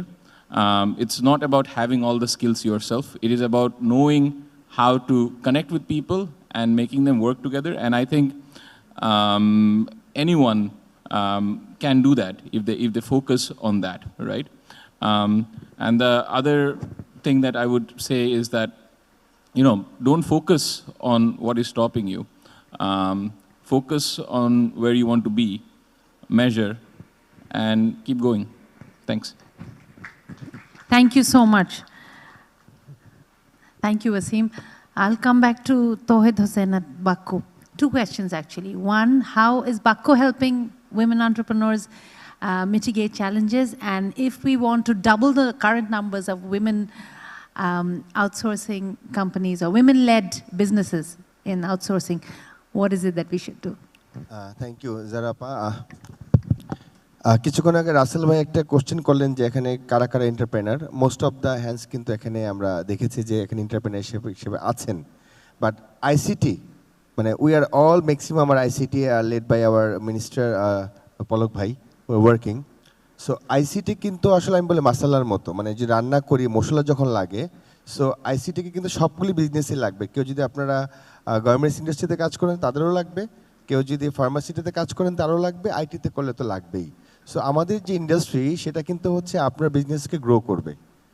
So এই গ্রোয়িংয়ের জায়গাতে বাক্য যে কাজটা আমরা করছি, যে আমরা গত বছর একটা ছোট্ট পাইলট করেছিলাম যে আউটসোর্সিংয়ে যারা কাজ করে, like last 3 to 5 years they are working for outsourcing as a individual person, but তাদের এখন now they have a client base. তারা আগে একটা ক্লায়েন্ট ডিল করতো, এখন 2-3টা ক্লায়েন্ট হয়ে যাচ্ছে because of their performance, because of বাংলাদেশে যেটা আমরা ফেস করছি ভেরি পজিটিভ সাইড, আমাদের যারা ওমেনরা কাজ করছে তারা কিন্তু জব সুইচ খুব কম করে। এটা আমরা একদম মানে বিজনেসও যারা আছেন এখানে, আমি কিছু আমাদের বাক্যর মেম্বার আছে, আমাদের যারা আপা বাক্যর মেম্বার, আমি সাইমাকে দেখেছি। সো আমাদের অনেকেই আছে যারা কাজ করছে এবং তারা কিন্তু রিস্ক নিয়েই কাজ করেছে, কারণ একটা আননোন বিজনেসে না কেউ ইনভেস্ট করতে চায় না। বাংলাদেশের মেইন প্রবলেম হচ্ছে যে রেডিমেড বিজনেসে সবাই ইনভেস্টমেন্ট পায়, কিন্তু একটা আননোন কনসেপচুয়াল একটা বিজনেস যেটা হচ্ছে লাইক আনিনা যেটা শো করলো like this AI base, so একটা আননোন জায়গাতে ভার্চুয়ালি কেউ দেখে আসলে আমাদেরকে কেউ ট্রাস্ট করতে চায় না। সেই জায়গাতে যদি আমরা কনসেপ্টটাকে বিল্ড আপ করতে পারি, আর বাক্যতে আমাদের যারা কাজ করছে আমরা এখন ট্রাই করছি ফ্রিল্যান্সার টু এন্টারপ্রেনার এই জার্নিটাকে লিড করার জন্য, সো দ্যাট একজন টেকনিক্যাল কাজ পারে, সো তাকে অ্যাডমিনিস্ট্রেটিভ কাজ শেখানো, তাকে কমার্শিয়াল পার্টে কাজ শেখানো, তাকে এইচআর পার্টে কাজ শেখানো, so that she can or he can lead his own company. And the second question ছিল যারা আপনার ডাবল, এটা আসলে আমি একটা ডেটা বলেছিলাম যে 2016-এ ছিল 37%, now is more then 51%। So এটা হচ্ছে যে আমাদের কিন্তু অলরেডি বাড়ছে, এবং যদি আমরা আমাদের দেখি 2009-10-এ যারা আমাদের কলিগস ছিল তারা কিন্তু এখন ওনার অফ দ্য কোম্পানিজ, সো তারা কিন্তু নিজেরা কোম্পানি ওন করছে। সো তার মানে ওই সময় যেহেতু আমাদের ফিমেল কোওয়ার্কার কম ছিল, বাট এখন বেশি। তো after 3 to 4 years I am sure not double, এটা আসলে 300 to 500 টাইমস বেড়ে যাবে। এখন যা আছে, যদি এখন আমাদের মেম্বার বাক্য ওনারশিপে 20 জন থাকে, এটা হয়তো বা 100 হয়ে যাবে। সো আফটার 5 বিলিয়নটা আমরা রিচ করতেই পারবো। ডেফিনেটলি পলক ভাই কমিটমেন্ট এখানেই হয়ে গেল, কিন্তু 5 বিলিয়ন টার্গেট আছে না আমাদের, বাক্যই তো বলছে they help us reach. So we got that. Thank you so much, Tawhid bhai. I'll go back to Tanveer Mishuk. Challenges নিয়ে কথা বলছি, we are talking about challenges. So আমি একটু বাংলা ইংলিশ মিলিয়ে কথা বলছি যাতে আমরা একটু ঘুমিয়ে না পড়ি। I know we had tea, so we shouldn't be so quiet. So I know fintech is a difficult area to enter. There is only a very few players. So if there are women entrepreneurs who want to get involved here, what are the barriers? What should we be looking out for? And would you encourage us to come in? Thank you জারাপা। আসলে ফিনটেকে মানে জিনিসটাকে এমনভাবে মানে বলা হয় যে মানে অনেক বড় ব্যারিয়ার আছে, হ্যাঁ, এবং ডাটাও বলে যে আসলে 17টা ব্যাংক ট্রাই করেছে ফিনটেকে, এবং 17টার মধ্যে 17টাই সাকসেসফুলি ফেল করেছে। সো এই জন্য অনেকে মনে হয় যে এই জায়গাটা এন্টার করাটা অনেক ডিফিকাল্ট, বাট আসলে কি এন্টার করাটা ডিফিকাল্ট না। আমরা আসলে যদি চিন্তা করি যে আমাদের ফিনটেকের আইডিয়াটা হতে হবে আমেরিকায় কেমন হচ্ছে, বা ইউরোপে কেমন হচ্ছে, বা অস্ট্রেলিয়াতে আফটার পে কেমন করছে, ওইটাকে আমরা আসলে কপি করতে চাই। প্রবলেমটা হয়ে যায় ওই জায়গাটাই, কারণ হচ্ছে যে ওই জায়গার মানুষের যেই ডিমান্ড, আমার দেশের মানুষের কিন্তু সেই ডিমান্ড না। নগদ আজকে সাকসেসফুল কেন হয়েছে? নগদ কিন্তু আমেরিকা আর ইউরোপকে রিসার্চ করে ওটাকে কপি করে এনে বসায়নি। বাংলাদেশের মানুষের চ্যালেঞ্জ ছিল, প্রবলেম ছিল যে এই যে ফর্ম ফিল আপ করে কেওয়াইসি যে অ্যাকাউন্টটা খুলতে হতো, এটার জন্য অনেকেই ফর্ম ফিল আপ করতে পারতো না, অনেকে করতে চেত না, অথবা আমার মতো মানুষ যারা আছে তারাও ফর্ম ফিল আপ করতে গেলে অনেক বিরক্ত ফিল হতো, একই ডাটা 3-4 বার লিখতে হতো। সো চিন্তা করতাম থাক, আমার একটা অ্যাকাউন্ট আছে বা আমার এটা ছাড়া কাজ চলছে, চলে যাক। বাট এই যে প্রবলেম, এটা থেকে অনীহা ক্রিয়েট হয়েছে। আমরা কিন্তু নগদ এসেই প্রবলেম সলভ করেছি। আমরা কেওয়াইসি লঞ্চ করেছি, ওটাকে পলক ভাইয়ের অনেক ধন্যবাদ, ওনার পরিচয় এটাকে সাপোর্ট করেছিল। সো এই যে মিরাকেল, এই যে 3 বছরের মধ্যে 6 কোটির উপরে গ্রাহক, কারণ কেন হয়েছে because we solve people problem. এই জন্য কিন্তু আসলে আপনি দেখেন এখানে অনেক ওমেন এন্টারপ্রেনার আছে, যে কোনো বিজনেস করতে গেলে কিন্তু আসলে কোনো অসাম আইডিয়া বা সিলিকন ভ্যালির আইডিয়া লাগে না। আপনার এখানে যে যারা আছে যদি এখন গুগল করে 1000 অফ আইডিয়া পেয়ে যাবে। এই আইডিয়া দিয়ে কিন্তু ব্যবসা হবে না। মানে স্টার্ট আপ শুনতে খুব হ্যাশট্যাগ স্টার্ট আপ শুনতে খুব ট্রেন্ডিং লাগে, but founder, CEO, managing director খুব ট্রেন্ডিং লাগে, বাট ব্যবসা কিন্তু আসলে আমার আশেপাশে যে জিনিসগুলো আছে সেটাকে যদি আমরা সলভ করে প্রোডাক্টটা নিয়ে আসতে পারি তাহলেই কিন্তু ব্যবসা সাকসেসফুল হয়ে যাবে। এটার জন্য কিন্তু আসলে সিলিকন ভ্যালিতে যেতে হবে না। আমার আশেপাশে অনেক প্রবলেম আছে, প্রবলেমটা দেখি আমরা ইমিডিয়েট একটা সলভ নিয়ে আসি, যেটা মানুষের দরকার, যেটা মানুষের ডিমান্ড আছে, তাহলেই ব্যবসাটা হয়ে যাবে। এই রাসেল ভাই যখন কোভিডের সময় এই যে এডুকেশন সলিউশন নিয়ে এসেছিল, হয়তো কোভিডের আগে এডুকেশন সলিউশন নিয়ে কেউ চিন্তাই করে নেই। এখন কিন্তু আমার মনে হয় যে মোর দেন 85% স্কুল এই অনলাইনে পেমেন্ট হচ্ছে। সো প্রবলেম ছিল, উনি কুইক চিন্তা করেছে, সলিউশন এনেছে এবং সাকসেসফুল হয়েছে।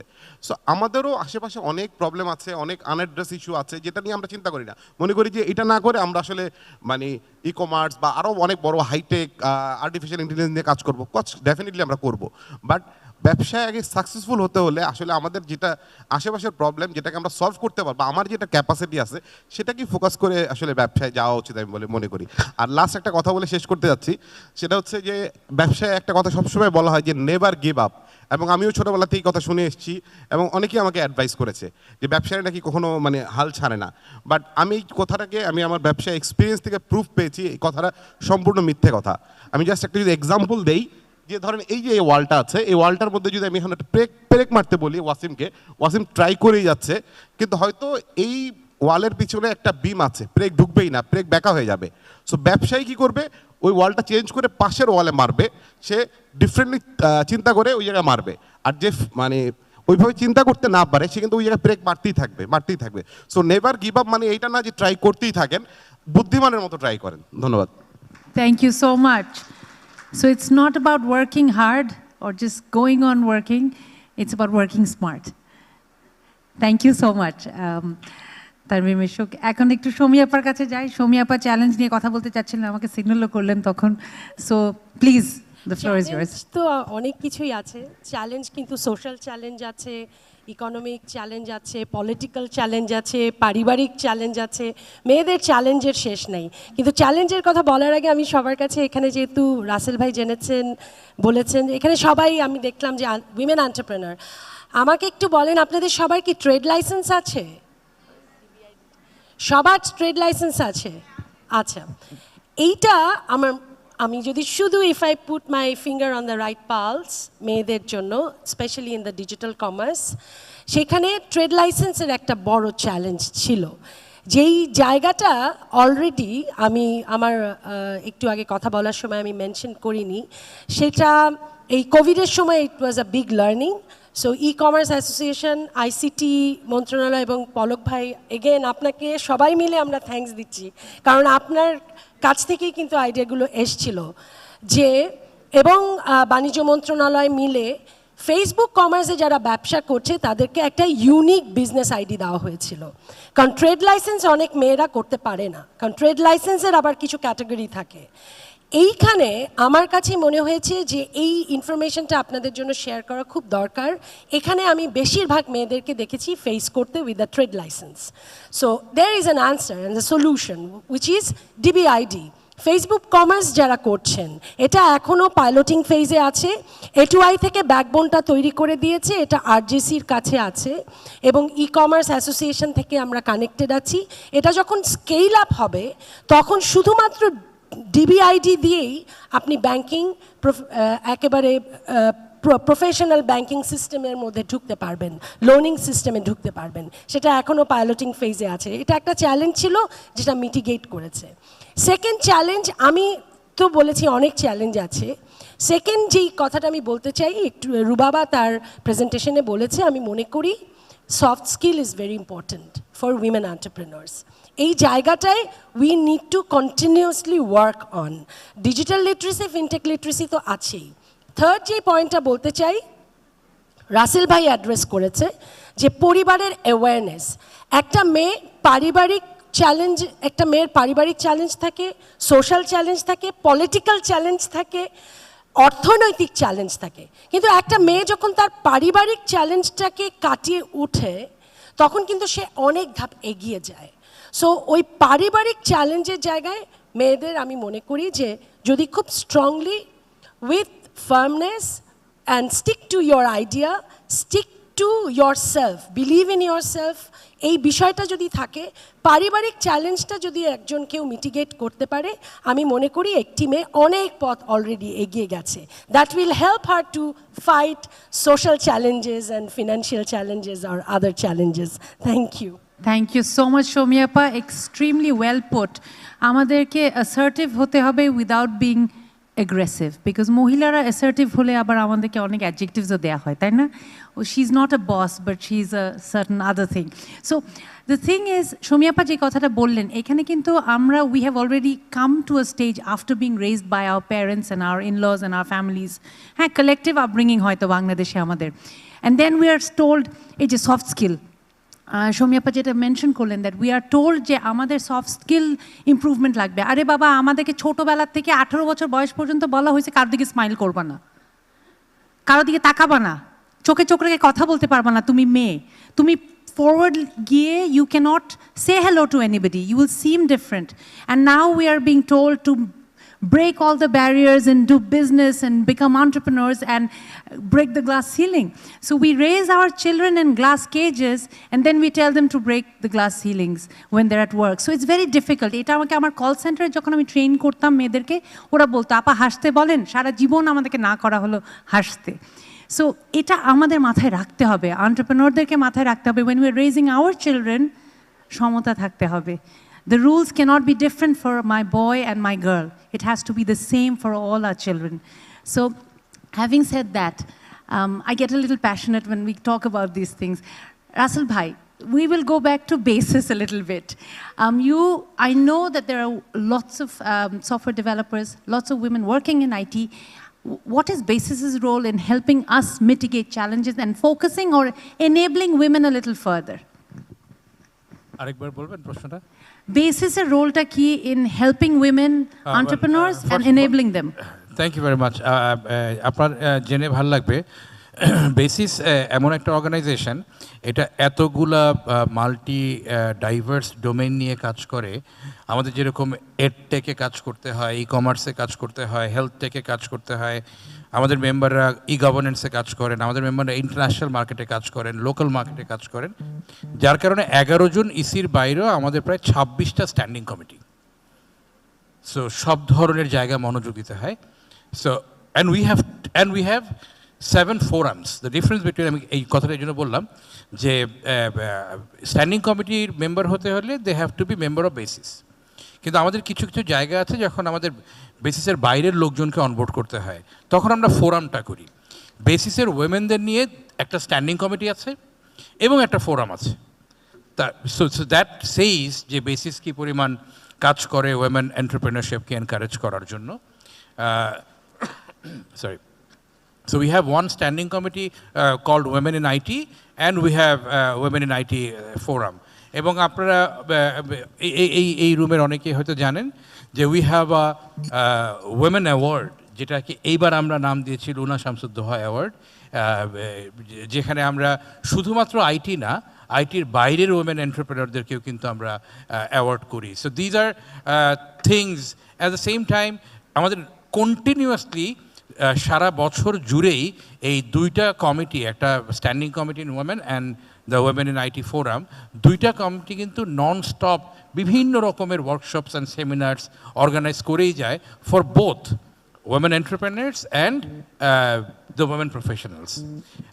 I will touch base, it's not challenge or মানে আপনি চ্যালেঞ্জ বলতে পারেন বা সামনে এগিয়ে যাওয়া বলতে পারেন, যেভাবেই বলেন না কেন। সবার কথা শুনছিলাম তো, একটা মানে আমি আমার ভাষায় একটা কথা সবসময় বলি, মানুষ আসলে তার প্রত্যেকটা মানুষ তার খিদার সমান বড়। আমি শুনেছিলাম, হয়তো আমরা শুনি অনেক সময় স্বপ্নের সমান বড়, আমি এটাকে একটু বাংলায় বলি যে মানুষ তার খিদার সমান বড়। যার যতটুকু খিদা, যে জায়গায় যেতে চায় সে সেই অনুযায়ী সে রাস্তা তৈরি করে নেয়। হ্যাঁ, পলক ভাইয়ের গল্প আপনারা কজন জানেন জানি না, একসময় শুনে নিয়েন উনি নমিনেশন পাওয়ার জন্য কি খিদা শো করেছিলেন, কি কাজ করেছিলেন, গল্পটা আমি ওনার মুখ থেকে একটুখানি শুনেছিলাম। হ্যাঁ, তো তারপরে ওনার খিদা ছিল বলেই কিন্তু আজকে উনি এই জায়গাটায় বসা। রুয়া বাপার খিদা ছিল বলেই রুয়া বাবা এই জায়গায় বসা। সৌমি আপার খিদা ছিল বলেই উনি এই জায়গায় বসা। এই খিদাটা মানে হচ্ছে যে সে খিদা আমি বড় হতে চাই, ওইখান থেকে আপনাদের সামনের মান্তাসাপা, don't take it to yourself, but I am sure এখানে অনেকেই আছেন যারা ভাবছেন আপনারা একজন মিশুক হতে চান, আপনারা একজন পলক ভাই হতে চান, একজন রুবা বাবা হতে চান বা জারাপা হতে চান। এতটুকু ভাবলেই চলবে না, কিন্তু খিদাটা এখানে শেষ না, খিদাটা এখানে শুরু। তারপরে রাস্তাটা নিজের বের করতে হবে। দ্যাট খিদা উইল গাইড ইউ কোথায় যেতে হবে। ওই পেরেক আটকায় গেলে অন্য জায়গায় মারতে হবে, সব ওই একটা জায়গায় যদি কেন্দ্রীভূত হয়। বিকজ এন্টারপ্রেনারশিপ নিয়ে কথা বলছি, তো এন্টারপ্রেনারশিপ না আসলে বই পড়ে হয় না। আমি একটু আমি নিজেকে বলি আমি একটু বেশি বাঙাল। হ্যাঁ, আমি সোজা কথা সোজাভাবে বলতে পছন্দ করি। একদম বাংলায় বলতে গেলে হয় কি, ব্যবসায়ী হইতে হলে না হ্যাডম লাগে।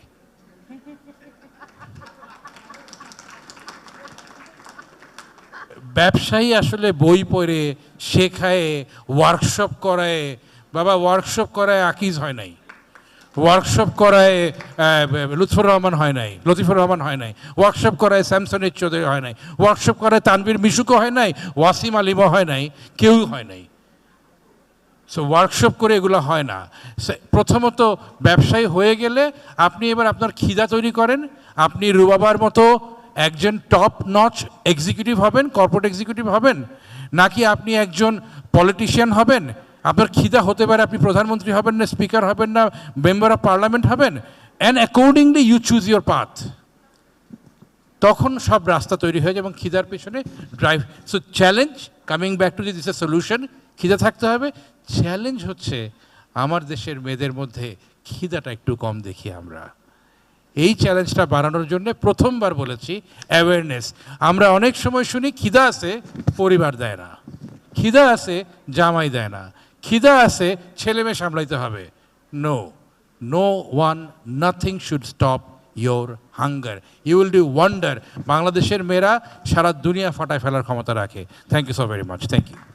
Thank you so much, Russell Bhai. I think that was a very needed motivational push also for all of us. Akhon, before I invite my chief guest to share his thoughts on our panel as well as on everything that was discussed, ami tinta question nibo. So do we have any questions from the audience? Yes. Salakin Bhai, is that you? Ami chokhe dekhchi na, sorry. Oi je mic apnar pechone. Can you hear me loud and clear? Right, looks like. Please introduce yourself. Yes, please. Apni introduce yourself and then ask the question, please.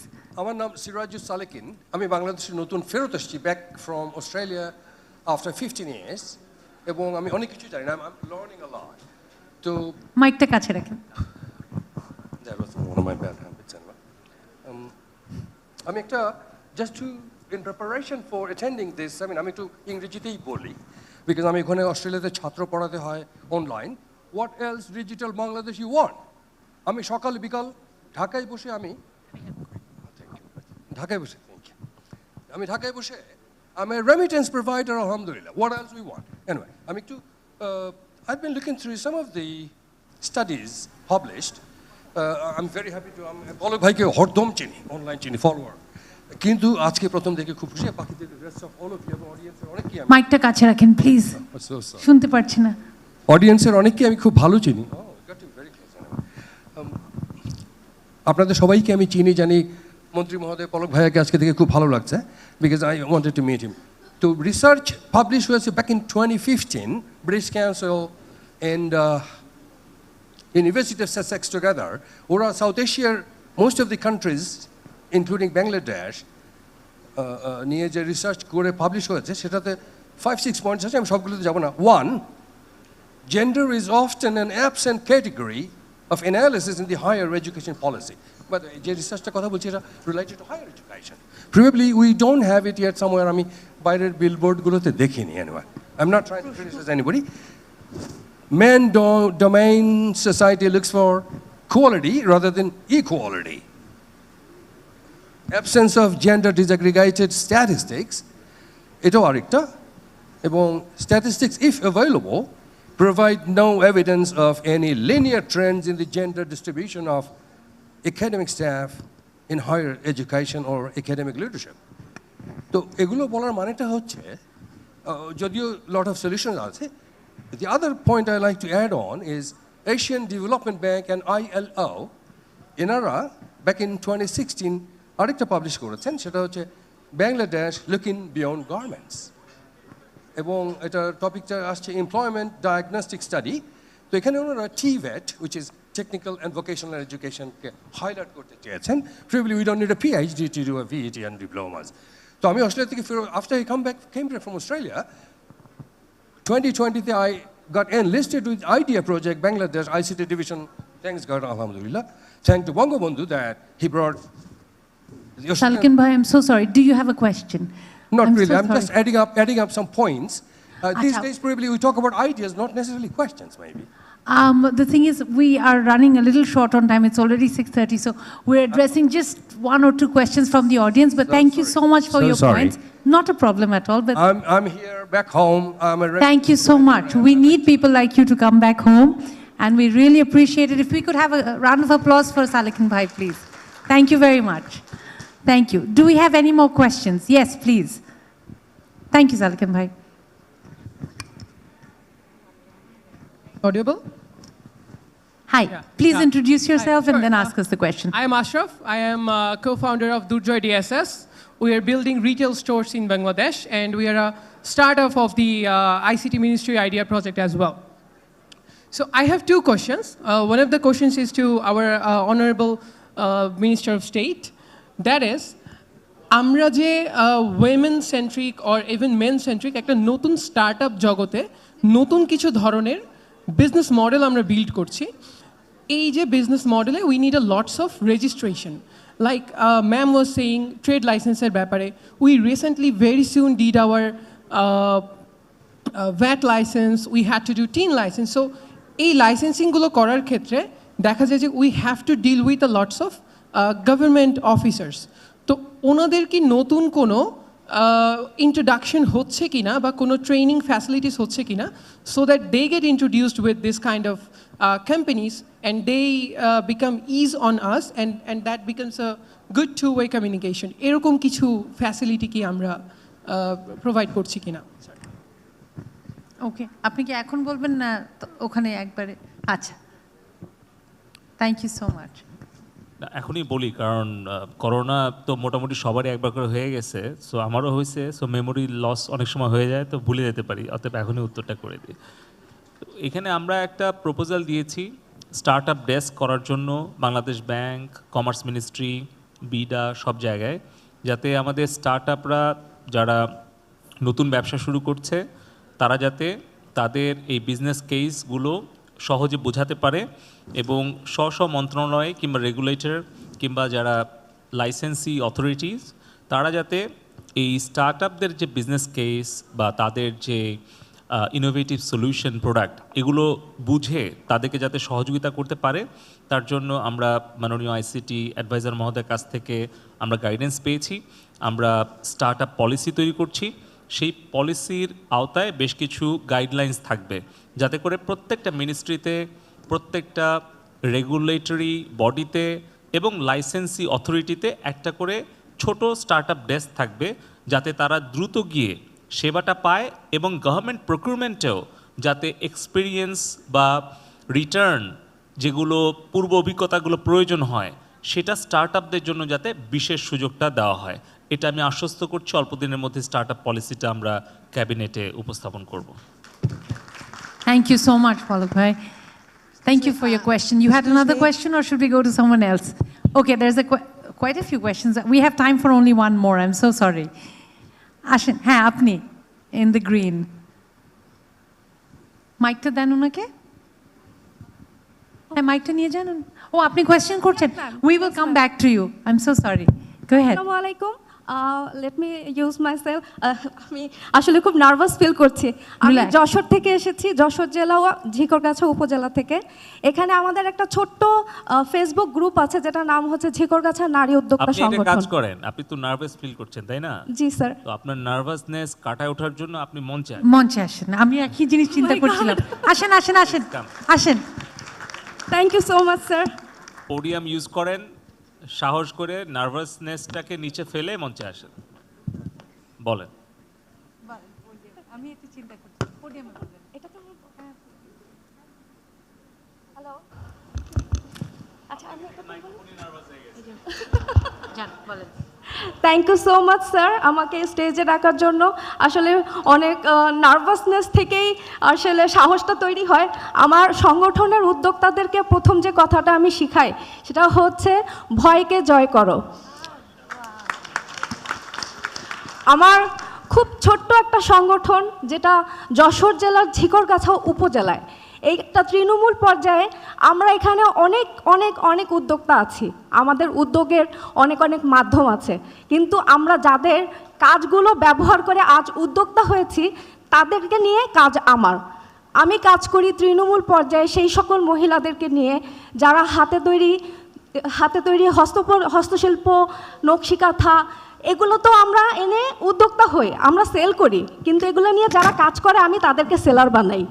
যারা ICT তো দূরের কথা, ফেসবুকও use করতে জানতো না, আমি তাদেরকে নিয়ে কাজ করি, তাদেরকে ফেসবুক ইউজ করা শেখাই, একটা ফেসবুকে কি করে পেজ খুলতে হয় সেটা নিয়ে শেখাই।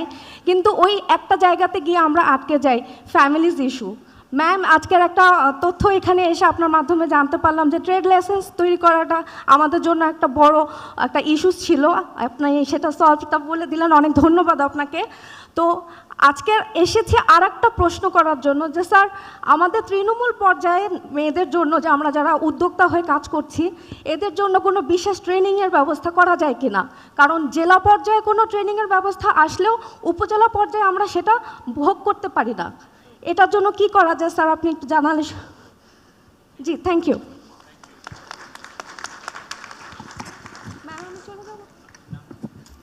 স্যার, আমার নাম ইসরাত জাহান ইনা। থ্যাংক ইউ সো মাচ ইসরা জাহানিনা। নিশ্চয়ই পালক ভাই, এটা কি আমরা নোট করব না উত্তর দিব? এটা নোট করা হয়েছে, আমরা এটা প্রপোজ করছি। Thank you so much. Thank you so much. আসসালামু আলাইকুম। Thank you so much. আসসালামু আলাইকুম।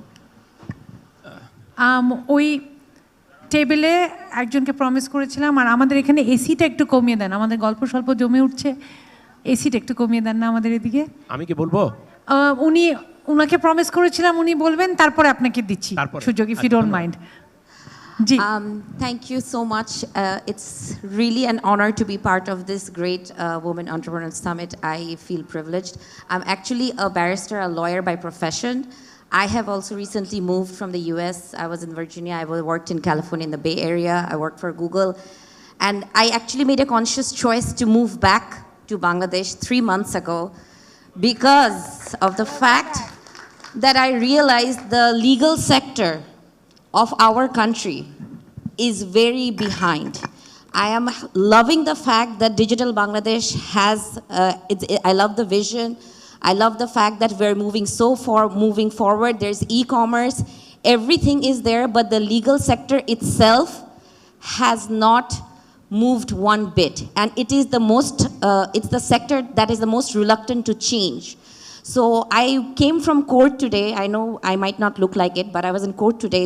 We're still carrying files, books, the cause lists.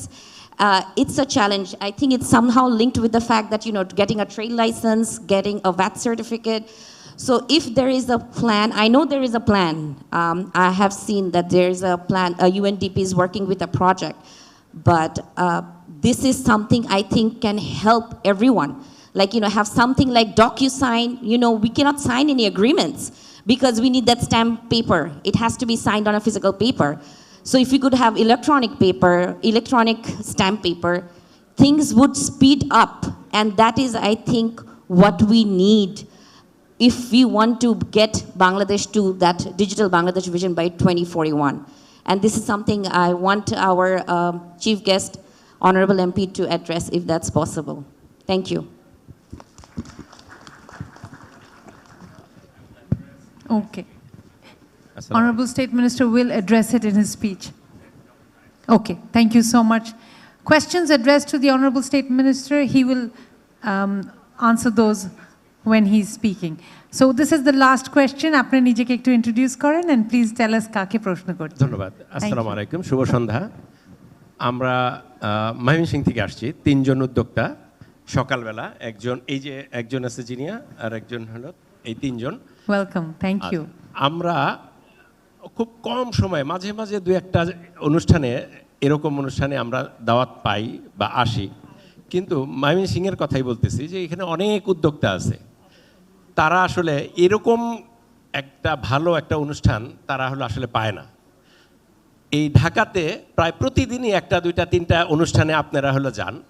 আমি মন্ত্রী মহোদয়ের কাছে একেবারে দাবি জানাচ্ছি যে আমাদের ময়মনসিংহে অন্তত আগামী 2-1 মাসের মধ্যেই যাতে এরকম একটা অনুষ্ঠান হয় এবং আমাদের উদ্যোক্তারা আসলে পুরো বিষয়গুলো বুঝতে পারে। ধন্যবাদ। Thank you very much. সব প্রশ্ন আমাদের মন্ত্রী মহোদয়ের কাছে আসছে, তাহলে আর দেরি না করে অনারেবল আরেকজন আছেন?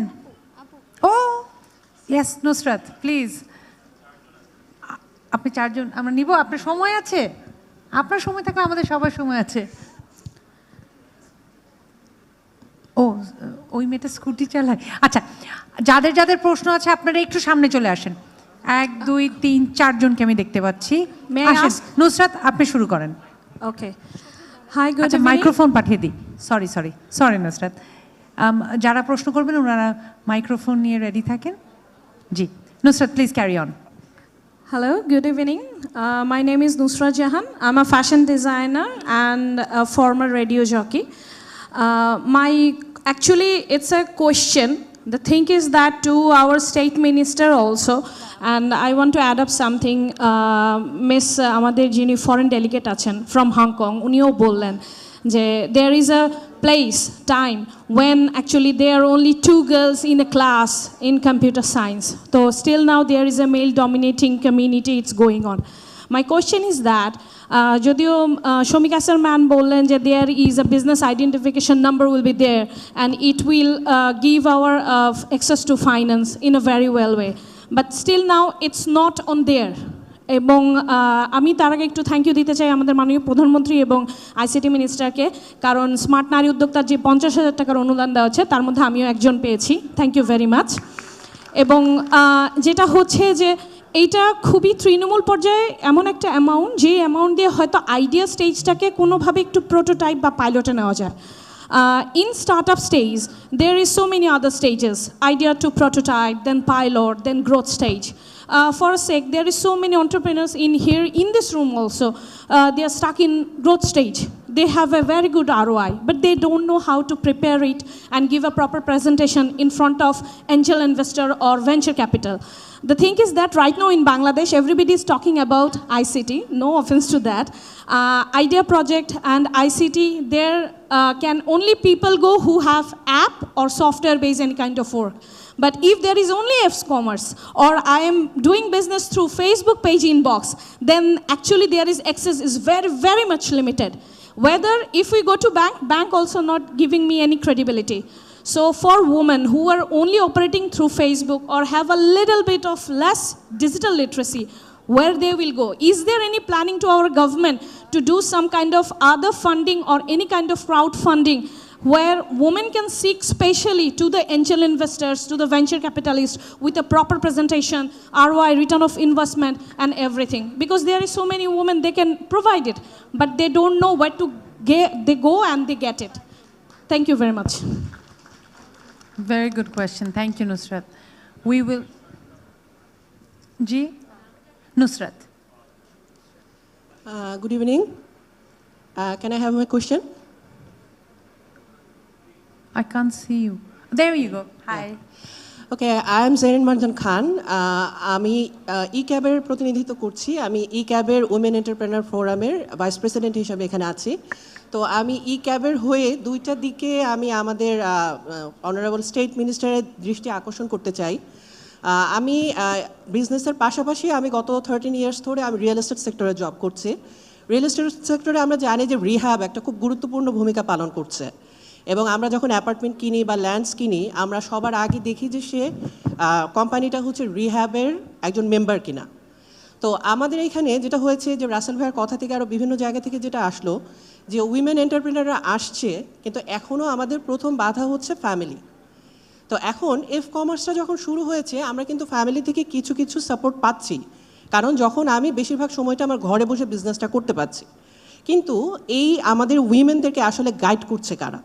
এখানে কি কোনো গাইডলাইন আছে? এখানে কোনো স্কুল, কলেজ, ইউনিভার্সিটিতে কি আমাদেরকে অনলাইন বিজনেসটা শেখানো হয়েছে? না। তো আমরা চাচ্ছি যে আমাদের মিনিস্টার বা সরকারের এমন কোনো উদ্যোগ হতে পারে কিনা যেখানে আমরা চাইবো যে কমার্স বা অনলাইন বিজনেস করতে গেলে প্রি রিকুইজিট হিসেবে ক্যাবের মেম্বারশিপটা মাস্ট করা হোক, যাতে আমরা তাদেরকে গাইডলাইন করতে পারি, আমরা তাদেরকে একটা সঠিক পথ দেখাতে পারি। আর সেকেন্ড থিং হচ্ছে যে আমরা এখন ফেসবুকের উপরে ডিপেন্ডেন্ট। ফেসবুকে আমরা মার্কেটিং করছি, সেখানে আমরা একটা বড় একটা অ্যামাউন্ট আমরা মার্কেটিং করছি, যেটা হচ্ছে আমরা সবাই জানি ফরেন কারেন্সিতে, এবং এখন ফরেন কারেন্সি রিজার্ভের কীরকম একটা ক্রাইসিস চলছে দেশে সেটাও আমরা জানি। তো সেই ক্ষেত্রে যেহেতু আমার ক্লায়েন্ট বাংলাদেশি, আমার প্রোডাক্ট বাংলাদেশি, আমার সেলার বাংলাদেশি, সেক্ষেত্রে এমন কোনো ফেসবুকের একটা বিকল্প আমরা চিন্তা করতে পারি কিনা যাতে আমাদের এই ফান্ডটা মার্কেটিংয়ের অ্যামাউন্টগুলো দেশের বাইরে না চলে যায়। আমি জানি আমাদের এই মুহূর্তে দাঁড়িয়ে হয়তো খুব একটু বড় শোনাবে যে ফেসবুকের বিকল্প আমরা তৈরি করে ফেলবো, কিন্তু আমাদের ডিজিটাল বাংলাদেশের রূপকার যার হাত ধরে আমরা এটা জানতে পেরেছি, আমার মনে হয় আমরা এরকম কোনো সলিউশন হয়তো আগামী 2 বছর বা 4 বছর 5 বছরের মধ্যে হলেও আমরা আনতে পারবো। সুতরাং আমি ক্যাবের পক্ষ থেকে এগুলো আমার মনে হয় আমি উপস্থাপন করছি। Thank you. Thank you very much. সব প্রশ্ন মাননীয় মন্ত্রীর কাছে। আসসালামু আলাইকুম। জি, আমার কোশ্চেনটা হচ্ছে মাননীয় প্রতিমন্ত্রী জোনায়েদ আহমেদ পলক স্যারের কাছে, যে মাননীয় প্রধানমন্ত্রী জননেত্রী শেখ হাসিনা উদ্যোক্তাদের জন্য অনেক ধরনের স্কিল ডেভেলপমেন্টের জন্য অনেকগুলো ট্রেনিং ব্যবস্থা করেছেন, অনেক ধরনের অনুদানের ব্যবস্থা করেছেন এবং পর্যায়ক্রমে সেটা আরও বাড়ছে। কিন্তু আমার প্রশ্ন হচ্ছে যে এই যে সুযোগগুলো, কিছুক্ষণ আপু যখন বলল, এক আপু স্টেজে বক্তব্য দিলেন যে উপজেলা পর্যায়ে ট্রেনিংগুলো পাচ্ছে না, কিন্তু আমার প্রশ্ন হচ্ছে যে আসলে এরকম অনেক ছোট ছোট ক্ষুদ্র ক্ষুদ্র সংগঠন হয়েছে। আমি আমার পরিচয়টা দিয়ে নিচ্ছি। আমি সর্বজয়া নারী উদ্যোক্তা উৎপাদনমুখী সমবায় সমিতি লিমিটেডের সভাপতি নাফিসা আক্তার পলি। আমাদের অনেকগুলো ক্ষুদ্র ক্ষুদ্র উদ্যোক্তা রয়েছে যারা প্রতি মাসে তাদের বিজনেস থেকে আয়ের একটি অংশ তারা সঞ্চয় রাখছে। তাদের একটি লক্ষ্য যে মিরপুর 1-এ, আমাদের প্রতিষ্ঠানটা মিরপুর 1-এ দারুসলাম এবং শাহালি থানার কেন্দ্রভূত একটি অংশ।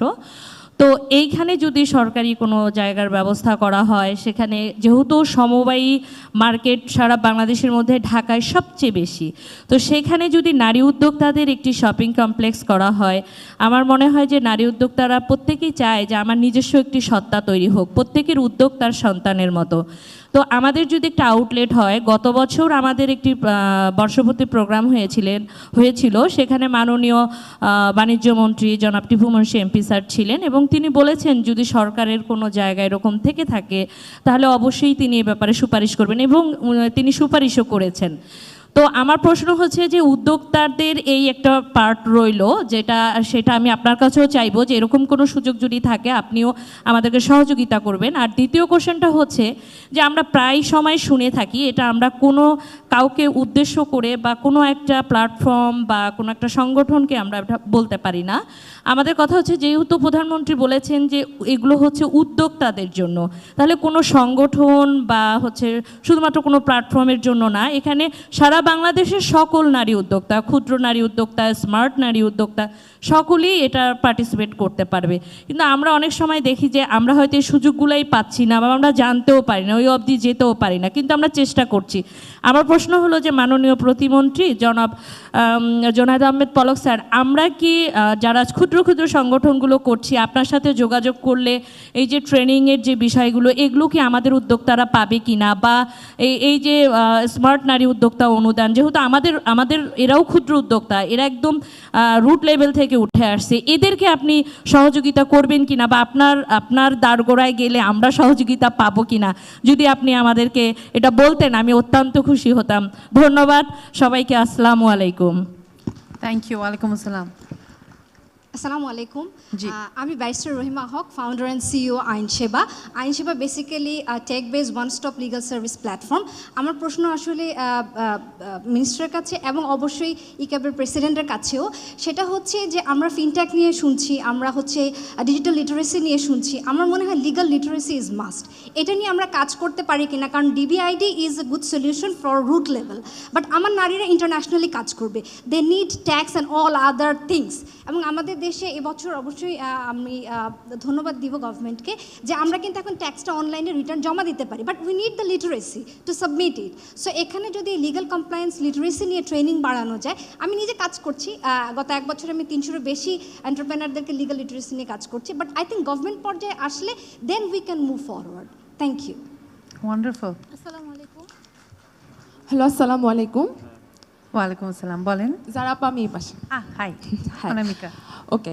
আমি নার্গিস সুলতান অনামিকা আমি নগদে আছি as a senior project manager হিসাবে ইন দ্য টেকনোলজি ডিভিশন এখানে মোস্ট অফ দ্য যারা এসেছেন সবাই মোস্টলি উদ্যোক্তা but there is another world for the women is the corporate world যেখানে হচ্ছে সকাল 9টা থেকে 6টা রাত 8টা 10টা করে আসলে কাজ করতে হয় তো আমি যেটা বলতে চাচ্ছিলাম সেটা হচ্ছে যে প্রত্যেকটা জায়গায় প্রত্যেকে একটা প্রবলেম বা ওখানে প্যানেল ডিসকাশনে যা আছেন সবাই মেনশন করছেন যে ফ্যামিলি ইস্যু মেয়েদেরকে আসলে অনেকগুলো প্রবলেমের মধ্যে সবচেয়ে যে বড় প্রবলেমটা সেটা হচ্ছে সে ফ্যামিলি ইস্যু ফ্যামিলি থেকে পুরোটা সাপোর্ট তারা পায় না রূপা বাবা মেনশন করছিলেন যে ছেলে এবং মেয়ের মধ্যে থেকে কাকে স্মার্টফোনটা দেওয়া হয়েছে ছেলেকে দেখা গেছে হয়তো মেয়েটা হয়তো ভালো ছাত্রী বা সে আর হয়তো অনেক কিছু করতে পারতো কিন্তু অনেক আগেই হচ্ছে তার হয়তো পথ চলার জায়গাটা অনেক আগেই তাকে বন্ধ করে দেয় আর এখানে আরেকটা যেটা হচ্ছে এখানে আমরা যারা আছি আমি মনে করি আমরা মেয়েরা হিসেবে অনেক প্রিভিলেজড যে কজন মেয়েরা আমরা এখানে আসছি কারণ 51% বাংলাদেশে মেয়েদের মধ্যে 1% মেয়েরার প্রিভিলেজ যারা আমরা ঢাকা শহরে থাকি বা ঢাকা শহরের বাইরে মফস্বল শহরে থাকি বাট গ্রামে গঞ্জে অনেক মেয়েরা আছে যাদেরকে ঠিকমতো স্কুলে পাঠানো হয় না বা 9 বা 10-এর পরে হচ্ছে জোর করে বিয়ে দিয়ে দেয় তো সায়েন্স পড়ার ইচ্ছা আছে কিন্তু সে কেমিস্ট্রি একটা ভালো টিচার পায় না সে হায়ার ম্যাথের একটা ভালো টিচার পায় না সেখানে সে তো ইঞ্জিনিয়ারিং বা আইসিটি সেক্টরে সে আসার খুব একটা সে সুযোগও ওভাবে করে পায় না বাট একটা জিনিস যেটা হচ্ছে যে এখন অনেক ভালো হচ্ছে যে ডিজিটাল যুগের মাধ্যমে হচ্ছে ফেসবুক বা অনেক কিছুর মাধ্যমে অনেক এন্টারপ্রেনারশিপ গড়ে উঠতেছে আমার প্রশ্নটা হচ্ছে to the honourable ICT ministry Junaid Ahmed Palak স্যারের কাছে আমরা কি এমন কোনো পলিসিসের কথা চিন্তা করছি যেখানে মেয়েদেরকে বাধ্যতামূলকভাবে রুরাল সেক্টরে পড়তে বাধ্য করা বা একটা নির্দিষ্ট সময় পরে তাকে যেন সুযোগ দেওয়া হয় এই ধরনের কোনো পলিসিস নিয়ে কারণ ফ্যামিলি যতটুকু আমি দেখেছি আমার আশেপাশে কোনোভাবেই তারা হচ্ছে সাপোর্ট করে না একটা মেয়ে কখনো একা তার ফ্যামিলি বাবা মা ভাই অথবা হাজব্যান্ড ছাড়া সে কোনোভাবে আসলে আগাতে পারে না সো এটাই thank you so much so আমি এখন মনে হয় we've had all our questions so I would just get up on the podium and request our Honorable ICT State Minister, Mr. Junaid Ahmed Polok, MP, to come and address. Assalamu alaikum. I'm so sorry, আমাদের এখন উনার আসলে একদম সময় নেই so Palak ভাই may I request you to come and give your speech sir আমি শুধু একটা প্রবলেম আর কি শেয়ার করব কোয়েশ্চেন থাকলে বলেন হ্যাঁ কোয়েশ্চেন বলেন বলেন আসসালামু আলাইকুম স্যার স্যার আমি এর আগে আপনার অনেকগুলো প্রোগ্রাম অ্যাটেন্ড করেছি তো সব জায়গায় আপনারা শুধু বলেন যে ওমেন এন্টারপ্রেনিয়র যারা আছে তাদেরকে আপনারা মানে হেল্প করার জন্য অনেক প্রকল্প নিতেছেন বা অনেকভাবে সাহায্য করার জন্য চেষ্টা করতেছেন অনেক কিছু আপনারা করতেছেন কিন্তু আমি অ্যাজ এ এন্টারপ্রেনিয়র আর আমার কথা বলি আমার বাসা হচ্ছে রূপগঞ্জে বাণিজ্য মেলার কাছে পূর্বাচলে তো মেইনলি এন্টারপ্রেনিয়র হচ্ছে আমার মা আমি ওনার মেয়ে একজন গ্রাজুয়েট জগন্নাথ বিশ্ববিদ্যালয় থেকে গ্রাজুয়েশন কমপ্লিট করেছি তো করোনাতে যখন আমাদের সব কিছু বন্ধ ছিল আর আমার হচ্ছে বাবা নেই তো তখন আমার মাথার মধ্যে আসলো যে টিউশনিও তো বন্ধ কিভাবে ইনকাম করা যায় তখন অনলাইনের যে বিজনেসটা ছিল ওটা আমি জাস্ট এমনিতেই মানে শখের বসে আছে না যে আমার টাকা লাগবে হইলে তো হইলো না হইলে নাই তো এটা দেখলাম যে না ভালো আমার মা হচ্ছে মেনলি গ্রামের যে ট্র্যাডিশনাল যে খাবারগুলো আছে বাঙালি ওগুলো নিয়ে কাজ করে মাটির চুলা রান্না তো উনি যখন এটা নিয়ে ফার্স্টে কাজ করা শুরু করলো আপনারা যেহেতু অনেক চ্যালেঞ্জের কথা বলছেন আমি একদম কি বলবো উপজেলা লেভেলে ভিতরে একদম রুট লেভেলে যে গ্রামগুলো ওখান থেকে আমি কাজ ফার্স্টে শুরু করেছি তো ঢাকাতে ফুড ডেলিভারি করা বিশেষত গ্রাম থেকে এটা অনেক বড় চ্যালেঞ্জ ছিল তারপরও আমি আলহামদুলিল্লাহ আমার ঢাকাতে অনেক কাস্টমার আছে তো 2 বছর যাবত আমি আর আমার মা কাজ করতেছি। আপনার প্রশ্নটা একটু বলেন please. I am so sorry, আমাদের সময় সাপেক্ষ। ম্যাম আমি একটু কথাগুলো বললে তারপরে কোশ্চেনটা অটোমেটিক চলে আসবে। আসলে আমাদের মন্ত্রী মহোদয়ের একটু সময় মানে অনেকক্ষণ, আমাদের 6:30 শেষ করার কথা ছিল। আচ্ছা, আমরা 2 বছর যাবত কাজ করছি, মেনলি হচ্ছে অনলাইনের যে ইয়াটা ওটা নিয়ে। তো ফার্স্টে যখন আমরা ট্রেড লাইসেন্স করতে গেলাম, তো ওখানে যখন আইসিটি রিলেটেড বা অনলাইন রিলেটেড কোনো অপশনই নাই একদম লাস্টে। তারপরে আমাদের পরিচিত ছিল ওখানে, তো উনি বললেন যে সরবরাহকারী হিসেবে তোমরা এন্ট্রি করো, তোমাদের ঝামেলা কম হবে। সো এন্ট্রি করলাম। তারপরে উপজেলা লেভেলে কোনো ট্রেনিং বা কোনো হেল্প নাই। তো আমার আম্মু আলহামদুলিল্লাহ অনেক ভালো করছে। ইভেন আমি যে গ্রাম থেকে কাজ করতেছি, আমি একটা পাবলিক বিশ্ববিদ্যালয় থেকে হচ্ছে গ্রাজুয়েশন কমপ্লিট করেছি, তো মোটামুটি সবাই আমাকে চেনে। ফার্স্টে যখন আমি এই কাজটা মায়ের সাথে করতাম তখন অনেক মুখ করতো, বলতো হ্যাঁ পড়াশোনা করে রান্না বান্না করো, মনে হইতেছে যে রান্না বান্না তো না, কোনো আমি পাপ করতেছি, মানে অনেক হাসাহাসি করতো আমার আম্মুকে না, আমার মনে কান্নাও করছে।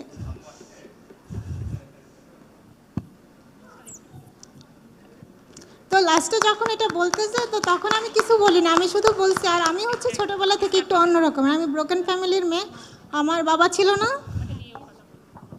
সো আমার কাছে এটা চ্যালেঞ্জের মতো ছিল যে আমাকে নিয়ে হাইয়াই করতেছে, আমি এই কাজটা দেখাই দেবো, এই কাজটা ভালো হবে।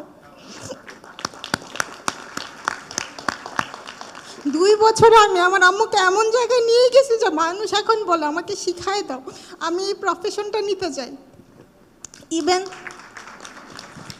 ইভেন আম্মুর নাম আমাকে সবাই চিনে। লাস্ট টাইমে আমার আম্মুর নামে ট্রান্সফার করলাম যে না, নিত্য এক্সপ্রেস হবে, নিত্য এক্সপ্রেস সবাই চিনবে। আমাদের পেজের নাম নিত্য এক্সপ্রেস। তো লাস্টে এত পরিমাণ এটা প্রচার হয়েছে, আর ইভেন অনেক জায়গায় আম্মু ইন্টারভিউ দিছে। তো লাস্টে যখন সবাই বললো যে না আমি এই জিনিসটা করতে চাই, এখন আর কেউ হাসাহাসি করে না, এখন শুধু বলে যে না আমি এই জিনিসটা করতে চাই, আরও বড় কর, আরও ভালো হবে। আমার সাথে 4-5 জন আছে যারা আমাদের হেল্প করে। ওইভাবে মান্থলি তো টাকা দিতে পারি না, কারণ আমাদের এটা রেগুলার না, আমাদের প্লেস নাই, শুধু অনলাইন বেসিসে। তবে আমাদের রেগুলার এত পরিমাণ কল আসে যে আমাদের কোনো প্লেস আছে কি না। তো ওইটার জন্য আমি ইভেন আমার আম্মুর রান্নার যে আমরা যে কাজটা করি, এটা শুনে ঢাকা জেলার যে ডিসি শহীদুল ইসলাম স্যার, উনি আমাদের 7 দিন খুঁজে বের করছে যে আমাদের কোথায়, আমরা কী নিয়ে কাজ করি। বাকি 7 দিন পরে উনি আমাদের বাসায় গেছে। নারায়ণগঞ্জ জেলার ডিসি ইএনও ম্যাম সবাই গেছে। তো যাওয়ার পরে যখন আমার সাহসটা বাড়লো, তখন আমি আর কি লোনের জন্য আর কি ঘুরতেছিলাম যে আমার তো যেহেতু অফলাইনে আছে, শুধু অনলাইনে, তো অফলাইনে আমি একটা প্লেস নেব। তো ওইটার জন্য আমি অনেকগুলো ব্যাংক ঘুরছি, প্রাইভেট ব্যাংক, যেগুলো আমাদের ওখানে প্রাইভেট ব্যাংকগুলো অ্যাভেলেবেল ছিল। তো একটাতেও আমাকে আইসিটি বা অনলাইন রিলেটেড বিজনেসে কোনো লোন দেয় নাই। উল্টা আরও বলতেছে এটা তো নাই, আপনি দরকার হলে 11%, মানে 11% হবে আমার লোনের ইন্টারেস্ট। আমার মিনিমালি আমি হচ্ছে একটু বড় বিজনেস নিতে চাচ্ছিলাম যাতে অনেকের এমপ্লয়মেন্টটা হয়ে যায়। তো ওই কারণে আমি 10 লাখের জন্য ট্রাই করছিলাম, কিন্তু ওরা বলতেছে 11%।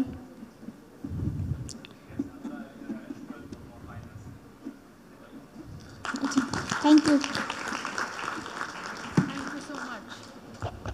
হ্যালো, থ্যাংক ইউ পলক ভাই।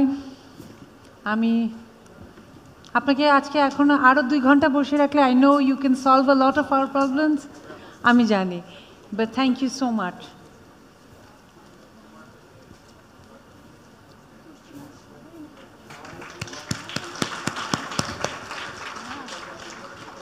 This is what Russell Bhai was talking about.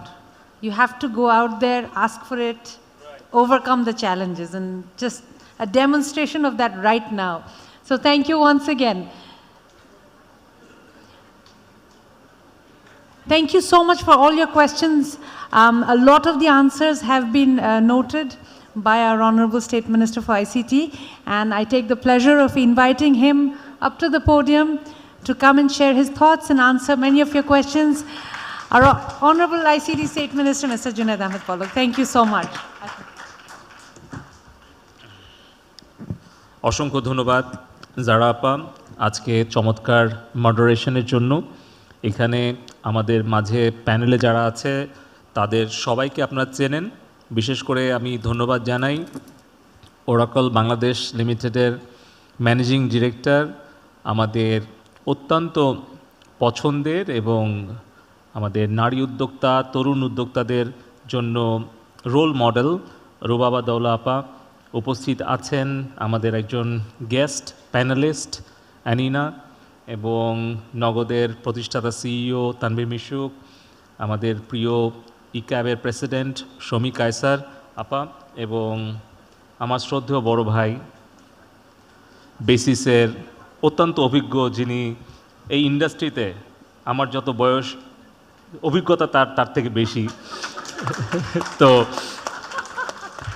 বেসিসের president Rasel টি আহমেদ ভাই, এবং আমাদের খুবই প্রিয়, বিশেষ করে আমি বলতে চাই আজকে এটা আমাদের তরুণ উদ্যোক্তাদেরকে উৎসাহ দেওয়ার জন্য, চালডাল কো-ফাউন্ডার ওয়াসিম আলিম ভাই, এখানে আছে জিয়া। আমরা কিন্তু আইসিটি ডিভিশনের start up Bangladesh limited company, আমরা কিন্তু চালডালের পার্টনার, কারণ আমরা চালডালে ইনভেস্ট করেছি। সো চালডাল যদি ভালো করে তাহলে আইসিটি ডিভিশনেরও কিন্তু উপকার, আমরা উপকৃত হই। তো আমরা এই প্যানেলিস্টদের কাছ থেকে শুনলাম, তবে সবচেয়ে বেশি আমি আনন্দিত একটু আগে যে অডিয়েন্স থেকে যে কোশ্চেনগুলো আসলো, আমার কাছে মনে হলো যে যদি এই প্যানেল ডিসকাশনটা যদি অডিয়েন্স থেকেই শুরু করা যেত এবং আরও 1-2 ঘন্টা যদি আমরা আমাদের তরুণ উদ্যোক্তা ভাই বোনদের কাছ থেকে, এবং যারা প্রতি পদে পদে বাধাগ্রস্ত হয়েছে, বাধাগুলোকে কাটিয়ে উঠেছে এবং নতুন নতুন সমস্যার সমাধান করে আজকে তারা একটা সাফল্যের জায়গায় এসছে, তাদেরকে যদি আরও বেশি সময় আমরা দিতে পারতাম, আমার মনে হয় যে এই প্যানেল ডিসকাশন করে আপনাদেরকে যতটুকু এনকারেজ করার জন্য আমরা এসেছিলাম, আমি সত্যি কথা বলতে কি আপনাদের বক্তব্য এবং আপনাদের এই সংগ্রামী গল্পগুলো শুনে আমি নিজেই অনুপ্রাণিত আরও বেশি করে উদ্যোক্তাদের জন্য কাজ করার জন্য। তো আমি আপনাদের সবাইকে আমার পক্ষ থেকে আন্তরিক ধন্যবাদ, কৃতজ্ঞতা। আমি দেখতে পাচ্ছি আমাদের জাতীয় দৈনিক, প্রিন্ট, ইলেকট্রনিক এবং অনলাইন মিডিয়ার সাংবাদিক বন্ধুরা আছেন, সবাইকে আমার শুভেচ্ছা, আসসালামু আলাইকুম, আদাব, সবাইকে শুভ বিকেল। আমার বক্তব্য দীর্ঘায়িত করার কোনো সুযোগ নেই। আপনারা ইতিমধ্যে কিনোট প্রেজেন্টেশন, প্যানেলিস্টদের ডিসকাশন এবং আপনাদের কোশ্চেন আনসার সেশন থেকে অনেক বিষয়ে আপনারা পরিষ্কার ধারণা পেয়েছেন এবং আপনাদের বেশ কিছু জায়গায় সমস্যা চিহ্নিত করে দিয়েছেন। মূলত আমার কাছ থেকে আপনারা সরকারের পক্ষ থেকে, মাননীয় প্রধানমন্ত্রীর কাছ থেকে সমাধানগুলো প্রত্যাশা করছেন। সেই কারণে আমি প্রথমে একটা বিষয় বলতে চাই, আমাদের যে মাইন্ডসেট চেঞ্জিংয়ের ব্যাপারটি অনেক আলোচক এবং অনেক প্রশ্নকর্তা বলেছেন, সেটা হচ্ছে আমাদের মৌলিক একটা সমস্যা, আমাদের মনস্তাত্ত্বিক পরিবর্তনটা করা। নারী পুরুষ, ধনী দরিদ্র, গ্রাম শহর, এই যে বৈষম্য, এই বৈষম্যের বিরুদ্ধে কিন্তু জাতির পিতা বঙ্গবন্ধু শেখ মুজিবুর রহমান সংগ্রাম করেছেন 24টা বছর। 14টা বছর উনি কারা অভ্যন্তরে কাটিয়েছেন, কিন্তু উনি কিন্তু আপোষ করেননি কখনো। খেয়াল করে দেখেন, বঙ্গবন্ধু সদ্য স্বাধীন যুদ্ধ বিধ্বস্ত একটা বাংলাদেশকে সোনার বাংলা গড়ে তোলার জন্য উনি কিন্তু নারীদের নেতৃত্ব প্রতিষ্ঠার জন্য উনি সংসদে সংরক্ষিত আসন সংবিধানে উনি প্রণয়ন করেন। আজকে সেই সংখ্যা বৃদ্ধি করে মাননীয় প্রধানমন্ত্রী 50-এ উন্নীত করেছেন, কিন্তু বঙ্গবন্ধু কিন্তু এটি শুরু করে গিয়েছেন যে সর্বোচ্চ আইনসভায় যাতে নারীদের অংশগ্রহণ নিশ্চিত হয়, তার জন্য উনি একটা কোটা নির্ধারণ করে দিয়েছিলেন।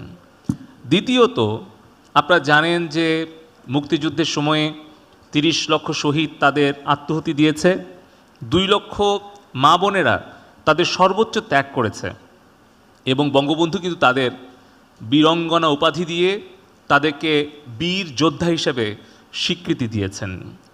এবং সবচেয়ে বড় কথা যে বঙ্গবন্ধুর সহযোদ্ধা, সহধর্মিণী বঙ্গমাতা শেখ ফজিলাতুন্নেছা মুজিব, সেই সকল যারা বীরঙ্গনা নারীরা ছিল, যাদের পিতা মাতা পরিবারের স্বজনরা তাদেরকে পরিবারের থেকে বিচ্ছিন্ন করে দিয়েছিল, তাদের পিতা সেই ধর্ষিত মা বোনদের পরিচয় পর্যন্ত দিত না, তাদের কিন্তু পারিবারিক পরিচয় বঙ্গবন্ধু নিশ্চিত করেছিলেন এবং তাদের পুনর্বাসন, চিকিৎসা এবং তাদের পরিচয়ের ব্যবস্থা করেছিলেন। বঙ্গবন্ধু সেভাবেই কিন্তু আমাদের নারী সমাজের মর্যাদা নিশ্চিত করে তাদের ক্ষমতায়ন নিশ্চিত করতে চেয়েছিলেন।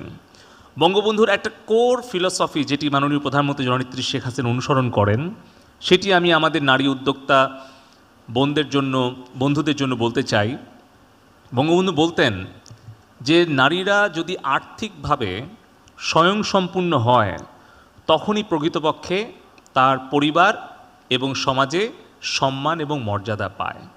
আপনারা খেয়াল করে দেখেন, একটু আগে অনেকেই আলোচনায় বলছিলেন প্রাথমিক বিদ্যালয়ে নারী শিক্ষক, এটা কিন্তু একটা সামাজিক বিপ্লব ঘটিয়েছে আমাদের এই বাংলাদেশে। এটি কিন্তু এমনি এমনি হয়নি। একটা সরকার প্রধান একটা সিদ্ধান্ত কিভাবে একটা দেশ এবং সমাজকে পরিবর্তন করতে পারে, তার দুটো উদাহরণ আপনাদের সামনে আমি দেই। একটা হচ্ছে 96-এ যখন মাননীয় প্রধানমন্ত্রী জননেত্রী শেখ হাসিনা প্রথম প্রধানমন্ত্রী নির্বাচিত হন, তখন উনি একটা যুগান্তকারী সিদ্ধান্ত নিয়েছিলেন। প্রাথমিক বিদ্যালয়ে শিক্ষক নিয়োগের ক্ষেত্রে 60% কোটা নির্ধারণ করে দিয়েছিলেন নারীদের জন্য। তার ফলে কি হলো জানেন? দুটো বিষয় হলো। একটা হচ্ছে এসএসসি এইচএসসি পাশ করেই একজন নারী সে আত্মকর্মসংস্থানের সুযোগ পেল, সে আর্থিকভাবে সচ্ছল হলো। আর একটা কী হলো জানেন? আমাদের যে যৌতুক প্রথা, যেই ব্যাধি, এটার বিরুদ্ধে এক কার্যকর সমাধান দিলেন জননেত্রী শেখ হাসিনা। আগে একজন যদি কন্যা শিশু হতো কোনো পরিবারে, যেটা রুবাবা আপা বললেন যে আগে পুত্র সন্তানদেরকে বাবা মারা বেশি মূল্যায়ন করত, কিন্তু যেই দিন থেকে জননেত্রী শেখ হাসিনা নারী শিক্ষক নিয়োগের জন্য 60% কোটা দিলেন, তখন বাবা মারা চিন্তা করলো যে আমার কন্যা শিশুকে আমি যদি এইচএসসিটা পাশ করাতে পারি, তাহলে সে যদি প্রাইমারি স্কুলের টিচার হয়, তাহলে আমি আর্থিকভাবে স্বাবলম্বী হব, তার বিয়ে দেওয়ার জন্য আমাকে যৌতুক নিয়ে চিন্তা করতে হবে না। একজন শ্বশুর বা শাশুড়ি, সেও কিন্তু, আমি গ্রামের ছেলে, আমি চলনবিলের নাটোরের প্রত্যন্ত সিংড়ায় জন্মগ্রহণ করেছি, আমি জানি যে গ্রামের একটি পরিবারের পিতামাতা, কন্যা দায়গ্রস্ত পিতামাতা কতটা দুশ্চিন্তায় থাকে তার কন্যাকে নিয়ে। কিন্তু যেই দিন থেকে জননেত্রী শেখ হাসিনা সিদ্ধান্ত নিলেন, তখন কিন্তু সমাজে একটা বড় ধরনের পরিবর্তন আমরা লক্ষ্য করলাম। আমার নিজের পরিবারে অনেক শিক্ষক আছে। আমার স্ত্রী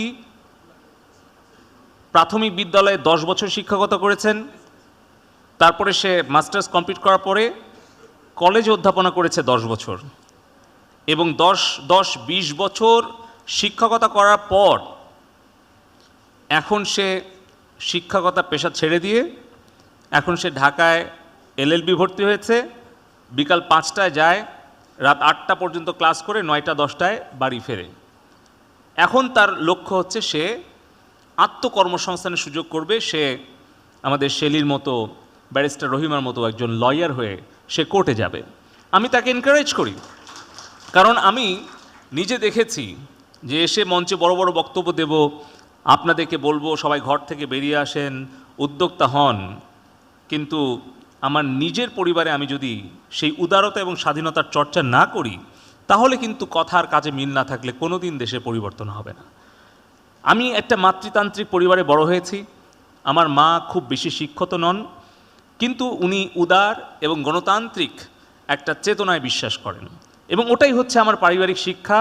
আমি সন্তান হিসেবে আমার মায়ের কাছ থেকে শিখেছি যে নারী পুরুষের মধ্যে বৈষম্য না করতে, ধনী দরিদ্রের মধ্যে বৈষম্য না করতে, হিন্দু মুসলমান বৌদ্ধ খ্রিস্টান এগুলোর মধ্যে বৈষম্য না করতে, এবং সেটাই কিন্তু আমাকে একটা প্রগতিশীল, একটা অসাম্প্রদায়িক চেতনা নিয়ে বড় হতে সহযোগিতা করেছে, যেটা নেপোলিয়ন বোনাপার্ট বলে গেছেন কয়েকশো বছর আগে, যে তুমি আমাকে একটা শিক্ষিত মা দাও, আমি তোমাদেরকে একটি শিক্ষিত জাতি উপহার দেব।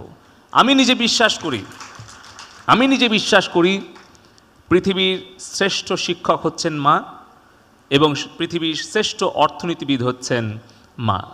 কারণ আমরা প্রথম মা ডাকটা আমরা শিখি আমাদের মায়ের কাছ থেকে, আর একটা সংসারকে, একটা পরিবারকে কিভাবে ম্যানেজ করতে হবে এটি কিন্তু একজন মাই জানেন। যদি ভালো একটু ফসল হয় সেটা কীভাবে ম্যানেজ করতে হবে, সংরক্ষণ করতে হবে। আবার দেখেছি ছোটোবেলায় যে প্রাকৃতিক দুর্যোগে যদি ফসল হানি হয় তাহলে অল্প সম্পদ দিয়ে কীভাবে পুরো বছরটা চালাতে হবে সেটা কিন্তু একজন মা যতটা ভালোভাবে পারেন, কখনো কোনো পরিবারের পিতা বাবা কিন্তু সেটা অতটা ভালো পারে না, যার দৃষ্টান্ত আমি নিজেই। আমি কিন্তু এখনও আমার পরিবারে আমার স্ত্রী সকল সিদ্ধান্ত নেয়, আমি কিন্তু এখনও আমি আমার নারী নেতৃত্বেই আমি আমার পরিবারে বসবাস করি এবং এটার জন্য আমি গর্বিত। কারণটা হচ্ছে আমি যতটা আসলে সতর্ক থাকতে পারি অর্থনৈতিক বিষয় নিয়ে, তার থেকে অনেক বেশি সতর্কভাবে ম্যানেজ করে আমার স্ত্রী। সেই কারণে আমরা একটু আগে বলছিলেন কয়েকজন উদ্যোক্তা যে আমাদের স্মার্ট নারী উদ্যোক্তা 50,000 করে টাকা আমরা সিদ্ধান্ত নেই দেওয়ার জন্য, বিশেষ করে করোনাকালীন সময়ে। আমরা এই যে নিত্য এক্সপ্রেস রূপগঞ্জে ওদের ওই এলাকায় আমরা গেলাম, তাই না সুমিয়াপা? আমাদের করোনার টাইমে আমরা গেলাম একটা কালারফুল ফেস্ট আয়োজন করতে উইমেন এন্টারপ্রেনারদের, ই ক্যাব এবং women and e commerce platform তাদের সকলের সহযোগিতায়। সেখানে গিয়ে ই ক্যাবের প্রতিষ্ঠাতা সভাপতি রাজীব আহমেদ সে একটা চমৎকার আইডিয়া দিল আমাদেরকে। প্রপোজালটা ছিল এরকম যে আমরা নারী উদ্যোক্তাদেরকে 50,000 করে টাকা অফেরতযোগ্য আমরা গ্রান্ট দেব এবং তাদেরকে একটু মেন্টরশিপ, একটু কোচিং, কিছু গাইডেন্স দেব। আমরা দেখব যে তাদের যে ন্যূনতম চাহিদা, দেখা গেছে একটা ওয়েবসাইট খুলবে কিংবা একটা ডিজিটাল মার্কেটিংয়ের জন্য ফেসবুকে একটু বুস্ট করবে কিংবা ছোটো একটা অফিস নেবে, সেই টাকাটা যাতে তাদের পরিশোধের কোনো ভয় না করতে হয়। এই যে নিত্য এক্সপ্রেস বলল যে ব্যাংকে যাচ্ছে 10 লক্ষ টাকার জন্য তাকে 11% ইন্টারেস্ট দিতে হবে বলেছে। তা আমি ইতিমধ্যে আমাদের সোহাগ চন্দ্র দাস আছে এখানে, আমাদের ইনোভেশন ডিজাইন এন্টারপ্রেনারশিপ একাডেমির, আমি তাকে ওর কার্ডটা দিয়ে দিয়েছি। আমি একটা এক্সাম্পল আজকে তৈরি করে যাচ্ছি আর বাকি উইন্ডোগুলো ওপেন করে যাচ্ছি। আমরা নিত্য এক্সপ্রেসকে ইনোভেশন ডিজাইন এন্টারপ্রেনারশিপ একাডেমি থেকে 10 লক্ষ টাকা লোন না, আমরা গ্রান্ট দেব। এবং ধন্যবাদ মান্তাসা আপাকে, আমাদের মালিহা ভাবিকে আমাকে কানেক্ট করার জন্য। কারণ প্রথম যেই দিন আমাকে বিডার চেয়ারম্যান সাবেক স্বাস্থ্য সচিব লোকমান হোসেন ভাই ফোন করলেন, আমি কিন্তু জানতাম না যে ইন্টারন্যাশনাল উইমেন সামিট কী আকারে প্রকারে হবে কিংবা তাদের এই প্ল্যাটফর্ম সম্পর্কে আমার ধারণা ছিল না। কিন্তু আজকে এখানে আসতে পেরে আমি যেরকম গর্বিত, আনন্দিত, পাশাপাশি আমি আরও বেশি আনন্দিত এই জন্যে যে এই প্ল্যাটফর্মটি আমাদের খুব প্রয়োজন ছিল। কারণ কোনো একটা দুটো প্ল্যাটফর্ম নয়, আমরা চাই বাংলাদেশের সকল নারী উদ্যোক্তাদের জন্য জননেত্রী শেখ হাসিনার সকল সম্ভাবনার দ্বার উন্মোচন করতে। আমরা আপনাদেরকে এইটুকু আশ্বস্ত করতে পারি, আমরা মাননীয় প্রধানমন্ত্রী জননেত্রী শেখ হাসিনার 75তম জন্মদিনে আমরা ছোট্ট একটা উদ্যোগ নিয়েছিলাম এই জন্মদিনটাকে সার্থক করার জন্য। কারণ মাননীয় প্রধানমন্ত্রী কী করলে খুশি হবেন?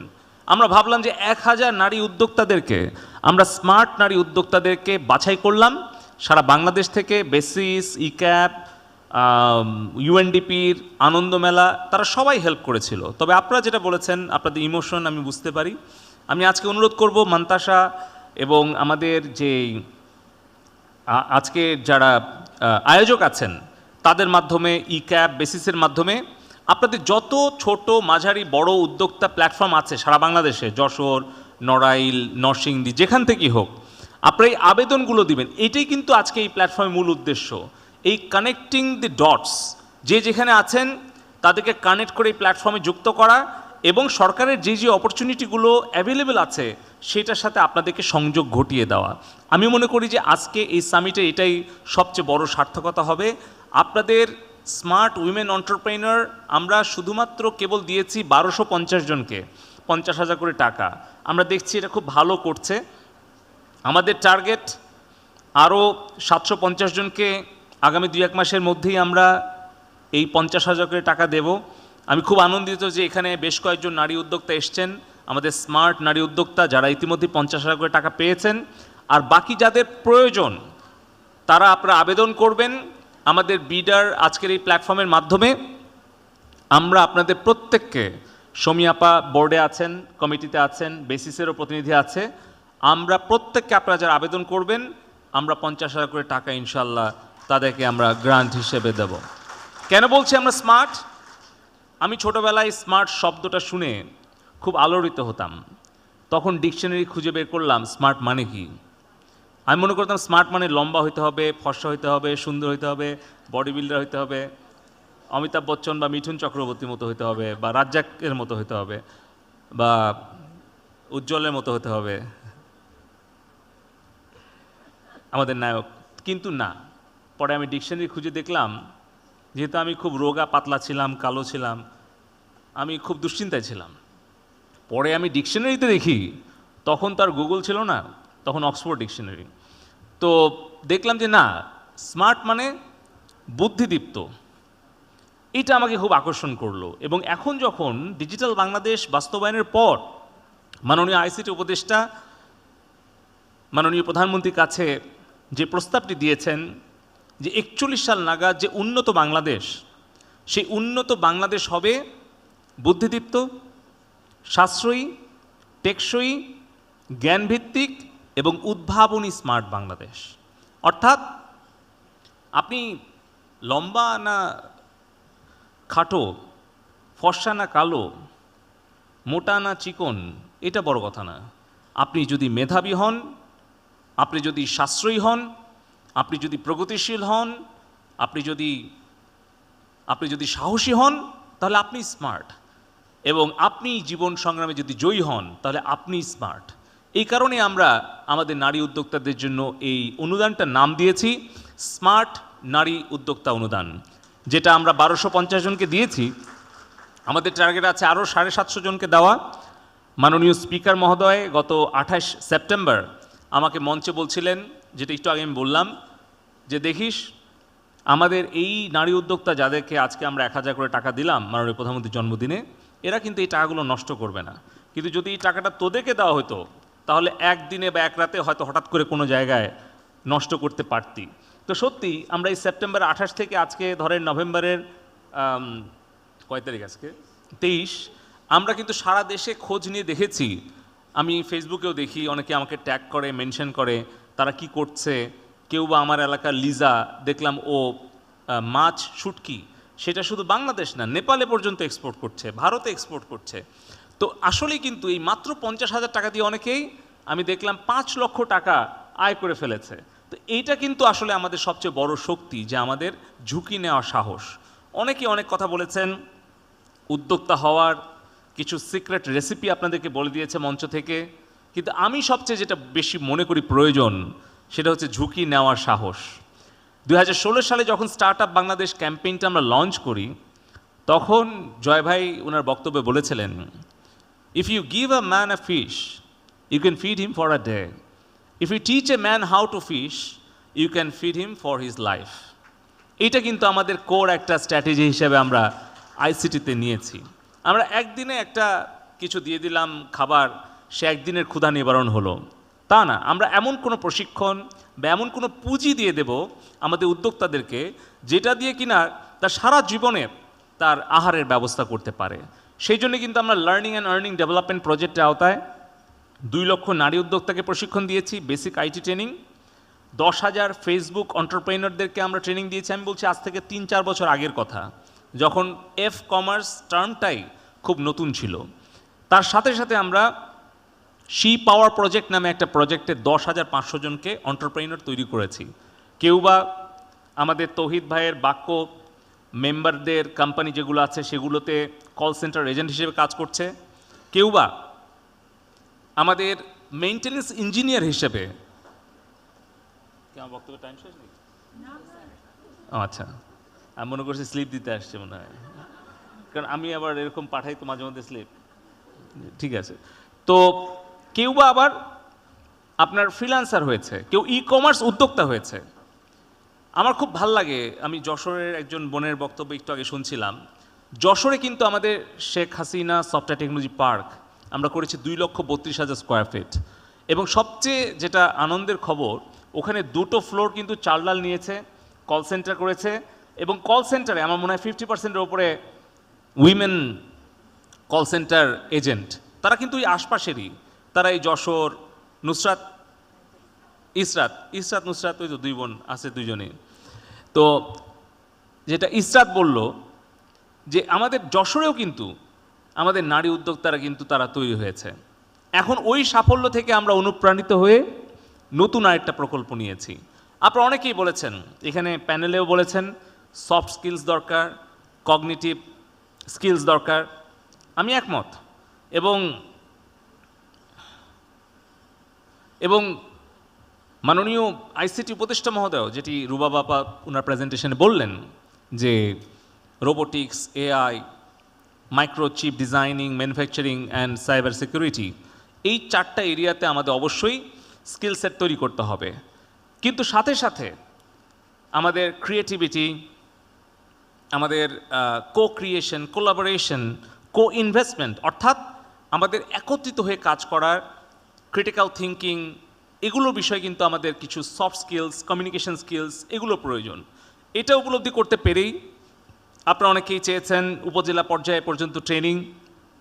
আমরা কিন্তু একটা নতুন প্রকল্প নিয়েছি, যেই প্রকল্পের নাম মাননীয় প্রধানমন্ত্রী নিজেই নির্বাচন করে দিয়েছেন, সেটির নাম হচ্ছে হার পাওয়ার, বাংলা হচ্ছে নারী শক্তি। এবং এখানে আমরা 25,000 নারী উদ্যোক্তাদেরকে আমরা প্রশিক্ষণ দেব 5 মাস, যাতে করে তারা ফ্রিল্যান্সার হতে পারে, তারা যাতে আইটি মেইনটেনেন্স ইঞ্জিনিয়ার হিসেবে যার যার গ্রামে, যার যার শহরে বসে উদ্যোক্তা হতে পারে, কল সেন্টার এজেন্ট হতে পারে, ই কমার্স উদ্যোক্তা হতে পারে। এই 5 মাস ট্রেনিংয়ের পর আমরা 1 মাস তাদেরকে ইন্টার্নশিপের ব্যবস্থা করব, তাদের নিয়মিত মেন্টরশিপের ব্যবস্থা করব, যাতে করে শুধু প্রশিক্ষণ নিয়ে তারা থেমে না যায়, কোথাও বাধাগ্রস্ত হলে তাদের মেন্টরশিপের ব্যবস্থা আমরা করব। হ্যালো হ্যালো এই তো বক্তব্য দিচ্ছি, শেষ 10 মিনিটের মধ্যে বেরোচ্ছে। আমার বউ ফোন করছে। হ্যাঁ হ্যাঁ, তুমি এখানে আসলে হোস্টও আমার সাথেই, তুমি রেডিসনে চলে আসতে পারো। হ্যাঁ তো ঠিক আছে।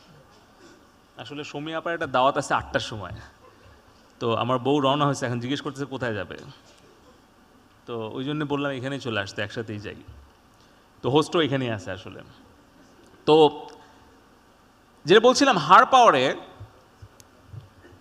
পাওয়ারে আমরা প্রশিক্ষণটা দেব, এবং আপনারা শুনে আনন্দিত হবেন 41টা জেলায় আমরা উপজেলা পর্যন্ত যাব, এবং এখানে 5 মাসের ট্রেনিং, 1 মাসের ইন্টার্নশিপ, তারপর আমরা তাদের হাতে সিড মানি হিসেবে 20,000 টাকা নগদ তুলে দেব, যাতে ওইটা নিয়ে তারা স্টার্ট করতে পারে। তারপর কি, তারপর নিত্য এক্সপ্রেসের মতো যদি ওরা ফুড ডেলিভারি দিয়ে কিংবা একটা ই কমার্স কিংবা আইটি এন্টারপ্রেনার হয়ে তারা যদি ব্যবসা শুরু করতে চায়, তখন ইনোভেশন ডিজাইন এন্টারপ্রেনারশিপ একাডেমিতে তারা যদি আবেদন করে, তাহলে 10 লক্ষ টাকা পর্যন্ত তারা অফেরতযোগ্য বিনা সুদে তারা ফান্ডিং পেতে পারে। এরকম আমরা 345 জনকে গত 5 বছরে দিয়েছি, এবং যেটা সাকসেস স্টোরি কিন্তু 50%-এর ওপরে। জয় ভাই আমাদেরকে বলেছিলেন 16 সালে, আপনারা কেউ একটা ডকুমেন্টারি দেখেছেন secret sauce of Silicon Valley? যারা এই যে বলে যে হঠাৎ করে একটা ইকোসিস্টেম তৈরি হয়, তাদের দেখা উচিত যে সিক্রেট সস অফ সিলিকন ভ্যালিতে দেখলে আপনারা দেখবেন যে 60 থেকে 70 বছর লেগেছে এই সিলিকন ভ্যালির এই ইকোসিস্টেমটা, এই কালচারটা গড়ে তুলতে। আমাদের লক্ষ্য 3টা পরিষ্কার। একটা হচ্ছে সকল রিসোর্স সাপোর্ট দিয়ে আমরা বাংলাদেশে একটা এন্টারপ্রেনিউরিয়াল সাপ্লাই চেইন তৈরি করতে চাই, যাতে দেশের যা কিছু প্রয়োজন সব বাংলাদেশে এন্টারপ্রেনিউররাই তৈরি করে। ঠিক যেরকম বলেছেন যে আমাদের একটা ফেসবুক দরকার, যদি আজকে নগদ, বিকাশ তারা যদি আমাদের হোম গ্রোন সলিউশন না থাকতো, তাহলে কিন্তু হয়তো বিদেশি কোনো একটা ডিজিটাল ওয়ালেট এসে এই ব্যবসাটা করতে পারত। ঠিক একই রকমভাবে আমরা চাই ছোট বড় যা কিছু সমস্যা আছে সেগুলোর সমাধান যাতে আমাদের নিজস্ব উদ্যোক্তারা করতে পারে। দ্বিতীয়ত, আমরা চাই একটা স্টার্ট আপ কালচার গড়ে তুলতে, যেখানে ব্যর্থ হতে কেউ ভয় পাবে না। আমাদের বাবা মার কি দায়িত্ব? আমরা বাবা মারা কি ছোটোবেলায় কি বলি যে তুমি ভালো করে পড়াশোনা করো, অঙ্ক, ইংরেজি, সায়েন্স এগুলো ভালো করে পড়ো, তারপর বড় হয়ে একটা ভালো চাকরি করো, হয় বিসিএস দিয়ে বিসিএস ক্যাডার হয়ে গভর্নমেন্ট এমপ্লয়ি হও, অথবা কোনো প্রাইভেট সেক্টরে টেলকো বা ব্যাংকিং সেক্টরে যাও। কিন্তু আজকে কি দেখছেন? মার্ক জুকারবার্গ, স্টিভ জবসের কথা বাদই দিলাম, আমাদের ধরেন যে রাসেল টি আহমেদ কিংবা শমী কায়সার, তানভীর মিশুক, এরা কেউ তো জব সিকার না, ছিল না, তারা জব ক্রিয়েটর হয়েছে। প্রত্যেকেই লক্ষ লক্ষ হাজার হাজার তরুণ তরুণী কর্মসংস্থান সৃষ্টি করেছে। তো আমরা চাই আমাদের সেই স্টার্ট আপ কালচারটা তৈরি করতে। জয় ভাই 6 বছর আগে বলেছিলেন যে ইউএসএতে নাকি 10% স্টার্ট আপ সফল হয় আর 90% ফেল করে। কিন্তু তার মানে এই না যে ওই 90% ফেল করে ঘরে বসে গেল। তারা যেই স্টার্ট আপ নিয়ে, যেই প্রোডাক্টটা নিয়ে ফেল করলো, সেখান থেকে শিক্ষা গ্রহণ করে নতুন আরেকটা স্টার্ট আপ আবার দিল। এভাবে কিন্তু স্টার্ট আপ কালচারটা তৈরি করতে হয়। এবং স্টার্ট আপ ফান্ডিং, সবাই বলছেন যে access to finance, financial literacy, digital literacy এগুলো খুব গুরুত্বপূর্ণ, আমিও একমত। কিন্তু প্রবলেম হচ্ছে ওই যে নিত্য এক্সপ্রেস, ও যাচ্ছে ওর স্টার্ট আপ বিজনেসের জন্য 10 লক্ষ টাকা লোন নিতে। এই যে ক্রেডিট লোন নেওয়া, এটা স্টার্ট আপদের জন্য কখনোই যথাযথ হয় না। আজকে চাল ডাল আশা করি 25 সালের মধ্যেই ইউনিকর্ন হয়ে যাবে ইনশাআল্লাহ, তারা $1 বিলিয়ন কোম্পানি হয়ে যাবে। ইতিমধ্যে হয়তো হয়ে গেছে, লুকায় রাখছে, বলে না। নগদ দেখছেন যে 4 বছরের মধ্যে ওয়ার্ল্ডের সবচেয়ে fastest growing fintech start up হিসেবে উপাধি পেয়েছে। এটা কত গর্বের কথা। 6 কোটি তাদের ইউজার মাত্র 3-4 বছরের মধ্যে। এটা একটা স্টার্ট আপের গ্রোথের জন্য দরকার কি? হিউজ অ্যামাউন্ট অফ ইনভেস্টমেন্ট, কিন্তু যাতে ঝুঁকি নিতে পারে। এই কারণে ট্র্যাডিশনাল ফাইন্যান্সিয়াল সিস্টেম কখনোই স্টার্ট আপ গ্রোথের জন্য যথাযথ নয়। সেই কারণেই কিন্তু আমরা মাননীয় প্রধানমন্ত্রীর কাছে জয় ভাইয়ের এই আবেদনটা যখন দিলেন যে আমরা এমন একটা কোম্পানি করতে চাই যারা কিনা ব্যাংকের মতো 11% সুদ চাইবে না, তাদের কোনো জামানত চাইবে না, তাদের শুধু ব্রেইন এবং তাদের আইডিয়া, এইটার ওপরেই তারা কোটি কোটি টাকা ইনভেস্ট করবে। এবং মাননীয় প্রধানমন্ত্রী কনভিন্স হয়ে উনি আমাদেরকে start up Bangladesh limited company করে দিলেন, 500 কোটি টাকা দিলেন। এবং আমরা বললাম যে যদি এটা 90% ফেল করে দয়া করে আমাদেরকে মাফ করে দেবেন। মাননীয় প্রধানমন্ত্রী কিন্তু বলছেন যে অসুবিধা নাই, 500 কোটি টাকা নিয়ে শুরু করো, আমাদের তরুণদেরকে সুযোগ দাও, যদি তারা ফেল করে আমরা উৎসাহ দেব এবং তাদের সাফল্যের জন্য যা কিছু করা লাগে আমরা করব। আপনারা শুনে আনন্দিত হবেন, আমরা ইতিমধ্যে 50টা স্টার্ট আপে আমরা বিনিয়োগ করেছি, ইনক্লুডিং চাল ডাল, এবং আরও অনেকে আছে ছোট যেগুলো হয়তো নাম আপনারা শুনেননি। আমরা প্রত্যেকে দেখছি সেগুলো 3 টাইমস 4 টাইমস তাদের কিন্তু গ্রোথ হয়েছে গত 3 বছরে, এবং আমাদের সেটা সাকসেস রেট কিন্তু 30%-এর ওপরে। তার মানে আমাদের স্টার্ট আপরা খুব ভালো করছে, গ্লোবাল যেই প্র্যাকটিস এবং যেই এক্সাম্পল তার থেকে ভালো করছে। সেখানে আমি বলবো ওই 10 লক্ষ টাকা আইডিয়া কাছে পাওয়ার পর যখন আপনারা আরও বড় হলেন, তখন আপনার আরও টাকার দরকার, যখন আপনারা নগদ চাল ডালের মতো হতে চান, তখন আপনি স্টার্ট আপ বাংলাদেশে আসেন। আসার পরে আপনাদের জন্য আমাদের দরজা খোলা। আমরা 50 লক্ষ টাকা থেকে শুরু করে 5 কোটি টাকা পর্যন্ত আপনাকে পার রাউন্ড আমরা ফান্ডিং করতে পারবো। অতএব ভয়ের কোনো কারণ নাই, আমরা আছি, আমরা আপনাদের পাশে থাকব। তা আর বেশি কিছু বলার নাই। আমরা জানেন যে প্রত্যেকটা বিশ্ববিদ্যালয়ে আমরা স্পেশালাইজড ল্যাব করছি। আপনারা অনেকেই নারী উদ্যোক্তারা চেয়েছেন আউটলেট খোলার জন্য জায়গা, দোকান, এগুলো আমরা হয়তো ওইভাবে আপনাকে দিতে পারবো না। আমরা মহিলা এবং শিশু বিষয়ক মন্ত্রণালয়ের মাননীয় প্রধানমন্ত্রীর যে উদ্যোগ জয়িতা ফাউন্ডেশন, তাদের সাথে আমরা কানেক্ট করে দিতে পারবো। মান্তাসা আপা হয়তো আরও ভালোভাবে তাদের সাথে যুক্ত করে দিতে পারবেন। তবে আমি আপনাদেরকে এইটুকু আশ্বস্ত করতে পারি, আমরা সারা বাংলাদেশে 92টা হাইটেক পার্ক করছি, 10টা অপারেশনাল। আমাদের প্রত্যেকটা জেলায় একটা করে Sheikh Kamal IT training incubation centre হচ্ছে। আমরা এইটুকু আপনাদেরকে আশ্বস্ত করতে পারি, আপনার ই ক্যাব, আমাদের বেসিস এবং আমাদের মান্তাসাপার এই প্ল্যাটফর্মের নাম কি?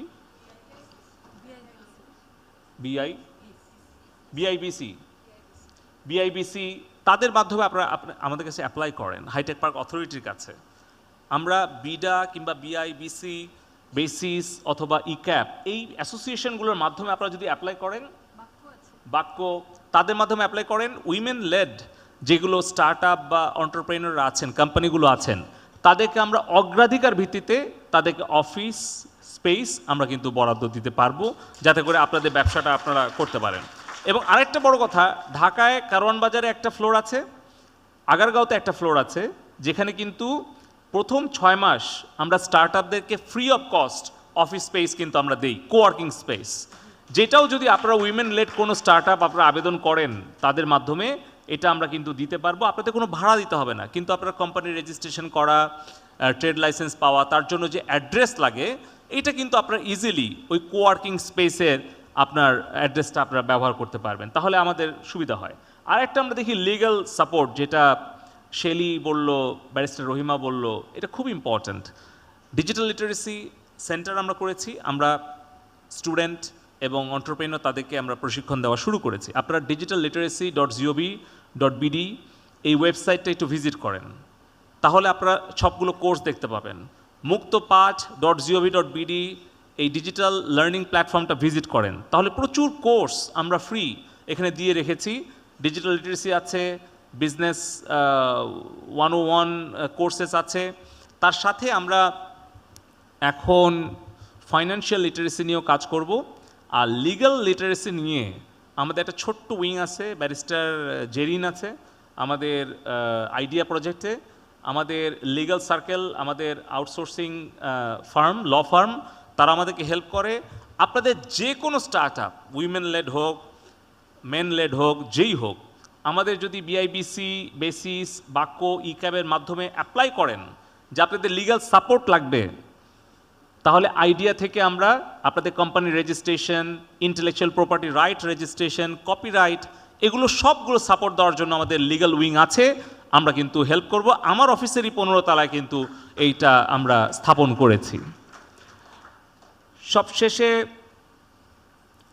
একটা বলতে চাই যে আপনাদের একেবারে উপজেলা লেভেলে স্থায়ী প্রশিক্ষণের জন্য, ইনকিউবেশনের জন্য, মেন্টরশিপের জন্য আমরা আরেকটা চমৎকার উদ্যোগ নিয়েছি। ডিপার্টমেন্ট অফ আইসিটির উদ্যোগে আমরা Joy digital service employment and training centre, আমাদের ডিজিটাল বাংলাদেশ আর্কিটেক্ট জয় ভাইয়ের নেতৃত্বে, তার সুপরামর্শে আমরা এই সেন্টারটি স্থাপন করছি। প্রত্যেকটা উপজেলায়, 496টা উপজেলায় একটা, জেলা পর্যায়ে একটা করে, মোট সারা বাংলাদেশে 555টা হবে। 243টা টেন্ডার অলরেডি হয়ে গেছে। 5,000 থেকে 10,000 স্কোয়ার ফিট স্পেস থাকবে। যেই সেন্টারে আমাদের প্রথম কাজ হবে আমাদের তরুণ তরুণীদেরকে ট্রেনিং করা, তারপরে তাদের মেন্টরশিপ, তাদের কোচিংয়ের ব্যবস্থা করা, তাদের ফান্ডিংয়ের জন্য কানেক্ট করে দেওয়া, যারা ফান্ড দিবে, পাশাপাশি সরকারের সেবাগুলোকে ওখানে ওয়ান স্টপ সার্ভিস সেন্টার হিসেবে ব্যবহার করা। এই জন্যে আমরা এটার নাম দিয়েছি Joy digital service employment and training centre, অর্থাৎ এমপ্লয়মেন্ট জেনারেশনের জন্য এটা একটা ডিজিটাল হাব হিসাবে কাজ করবে। এটা কিন্তু আমরা একা করব না, আমাদের নারী উদ্যোক্তা প্ল্যাটফর্ম যারা আছে, বিজনেস অ্যাসোসিয়েশন আছে এবং লোকাল যারা স্টার্ট আপ আছে, সবাই সম্মিলিতভাবে কাজ করবে। এই সব কাজ কিন্তু মাননীয় প্রধানমন্ত্রী করছেন আমাদের তরুণদের কর্মসংস্থান সৃষ্টি করার জন্য। আমরা তো কেবলমাত্র ডিজিটাল বাংলাদেশের ফাউন্ডেশনটা করেছি, এবং এই ফাউন্ডেশনটা আমরা তৈরি করেছি 4টা পিলারের ওপরে: human resource development, connectivity for all, E governance and ICT business promotion. যেই 4টা পিলার সম্পর্কে রুবা বাপা বর্ণনা করেছেন, যে আমরা 20 লক্ষ তরুণ তরুণী কর্মসংস্থান সৃষ্টি করেছি, 2000-এর ওপরে সার্ভিস ডিজিটাইজ করেছি, আমরা 13 কোটি ইন্টারনেট ব্যবহারকারী সৃষ্টি করেছি এবং $1.4 বিলিয়ন আইটি এক্সপোর্ট আর্নিং করছি। আজকে চিন্তা করে দেখেন, ট্রেড লাইসেন্স নিতে যত বাধা হোক, ব্যাংকে লোন পেতে যত বাধাই হোক, কিন্তু নিত্য এক্সপ্রেস তাদের সকল কিন্তু খাদ্য বিক্রি করছে অনলাইন প্ল্যাটফর্মের মাধ্যমে। যদি আমাদের ইন্টারনেট সাবস্ক্রাইবার্সের নাম্বার যদি 13 কোটি না হতো, আজকে মোবাইল ফাইন্যান্সিয়াল ওয়ালেট ব্যবহারকারীর সংখ্যা যদি 18 কোটি না হতো, আমাদের গ্রামে গ্রামে পাকা রাস্তা না হতো, আর এই ধরেন যে বিদ্যুতের সংযোগ যদি বাড়ি বাড়ি না থাকতো, তাহলে কি এই আইসিটি শিল্পটার বিকাশ হতে পারতো? কোনোদিনও পারতো না। তো সেই ভিত্তির ওপরে দাঁড়িয়ে এখন 41 সাল নাগাদ যে স্মার্ট বাংলাদেশে ভিশন মাননীয় প্রধানমন্ত্রী দিয়েছেন, সেখানে আমাদের 4টা এরিয়া। নাম্বার 1 হচ্ছে স্মার্ট সিটিজেন্স, অর্থাৎ ছেলে মেয়ে শিশু নবীন প্রবীণ শহর গ্রাম সকল মানুষকে আমরা বুদ্ধিদীপ্ত সাশ্রয়ী এক একজন সচেতন নাগরিক হিসেবে গড়ে তুলতে চাই, স্মার্ট নাগরিক হিসেবে গড়ে তুলতে চাই। দ্বিতীয়ত স্মার্ট ইকোনমি। আপনারা জানেন যে গত 13 নভেম্বর মাননীয় উপদেষ্টা মহোদয়ের যেই এখন পরবর্তী ভিশন ক্যাশলেস সোসাইটি গড়ে তোলা, অর্থাৎ এভরি ট্রানজ্যাকশন হবে অনলাইনে। তাতে কি হবে? তাতে আপনাদের ট্রানজ্যাকশন রেকর্ডটা থাকবে, ক্রেডিট স্কোরিং অ্যান্ড রেটিং থাকবে। তাহলে কি হবে? এখন ছোট ছোট উদ্যোক্তা যারা ব্যাংকে যাচ্ছে, নিত্য এক্সপ্রেস কেবল 4 মাস আগে শুরু করেছে, তার কিন্তু কোনো জামানত দেওয়ার সুযোগ নেই, তাহলে তাকে ব্যাংক লোন দিচ্ছে না। কিন্তু যদি আপনার প্রত্যেকটা ট্রানজ্যাকশন যদি অনলাইনে হয়, তাহলে যে দেখা যায় যে নিত্য এক্সপ্রেস গত 4 মাসেই হয়তো 4 লক্ষ টাকা ট্রানজ্যাকশন করেছে, তাদের ক্যাশ ফ্লো আমদানি রপ্তানি সব কিছু মিলিয়ে তাদের লেনদেন খুব ভালো। তখন কিন্তু একটা ব্যাংক চিন্তা করবে যে না, একে 10 লক্ষ টাকা লোন দেওয়া যায়।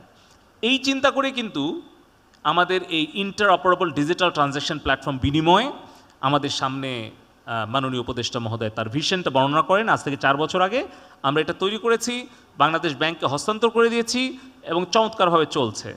আমার আজকে অনুরোধ থাকবে নগদের ফাউন্ডার সিইও তানভীর মিশুকের কাছে, আজকে উনি একটা কমিটমেন্ট করবেন, ওনার সামনে মাইক্রোফোন আছে, সেটা হচ্ছে আমি চাই আমাদের নারী উদ্যোক্তা যারা আছেন, যারা নিবন্ধিত অথবা অনিবন্ধিত, এটা আমরা কাউকে বাধ্য করতে চাই না, কারণ স্টার্ট আপ গ্রোথের জন্য একটা এনভায়রনমেন্ট দরকার, যেটা খুব খোলামেলা এনভায়রনমেন্ট, যে কোনো কিছু যাতে তারা সহজে আনতে পারে।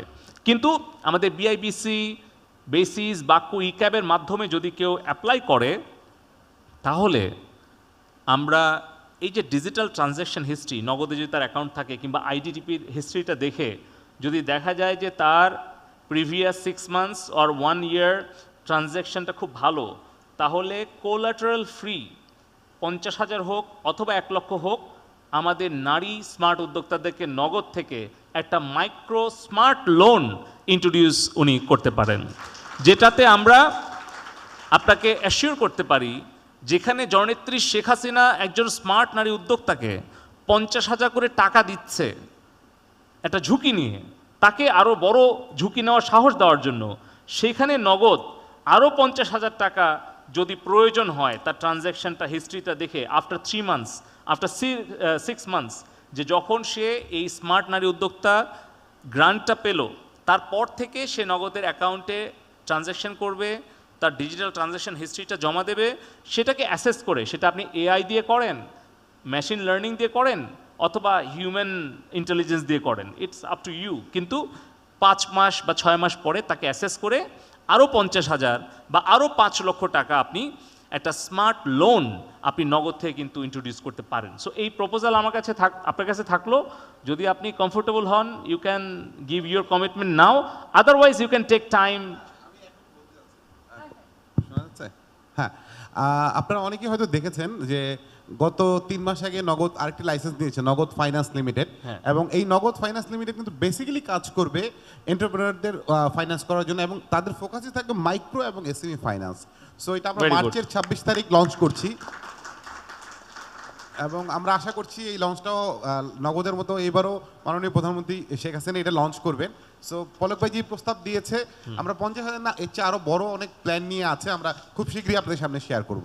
Thank you. আর একটা শেষ যে বিষয়টি আমি উল্লেখ করে বক্তব্য শেষ করতে চাই, আমি আসলে অপেক্ষা করছি যে আমার স্ত্রী আসা পর্যন্ত আমার বক্তব্য কন্টিনিউ করতে হবে। সো আশা করি অল্পক্ষণের মধ্যেই চলে আসছে। So welcome welcome. তো হ্যাঁ, বসো। তো এখন আর আমি বক্তব্য আর দীর্ঘায়িত করব না। সো এই কারণে আপনাদেরকে একটু বেশি কষ্ট দিলাম, আমি আসলে অপেক্ষা করছিলাম যে আসা পর্যন্ত বক্তব্য কন্টিনিউ করি। তো এখন যেটা চাচ্ছিলাম যে আমাদের শেখ রাসেল ডিজিটাল ল্যাব আছে 13,000, স্কুল অফ ফিউচার আছে 300। স্কুল অফ ফিউচারে আর্টিফিশিয়াল ইন্টেলিজেন্স, রোবোটিক্স, ব্লকচেইন যেটা অ্যানিনা বললো, আর একটা হচ্ছে মেটাভার্স, এটা ইন্টারেস্টিং ব্যাপার। আমি গত মে মাসে গিয়েছিলাম আমেরিকায়, ওখানে নিউ জার্সিতে নোকিয়া বেল ল্যাবে পরিদর্শন করি। ওখানে আমাকে যেটা দেখালো, অ্যানিনা যেটা বলছিল ওর প্রেজেন্টেশনে, আসলে ফিউচার কিন্তু মেটাভার্স।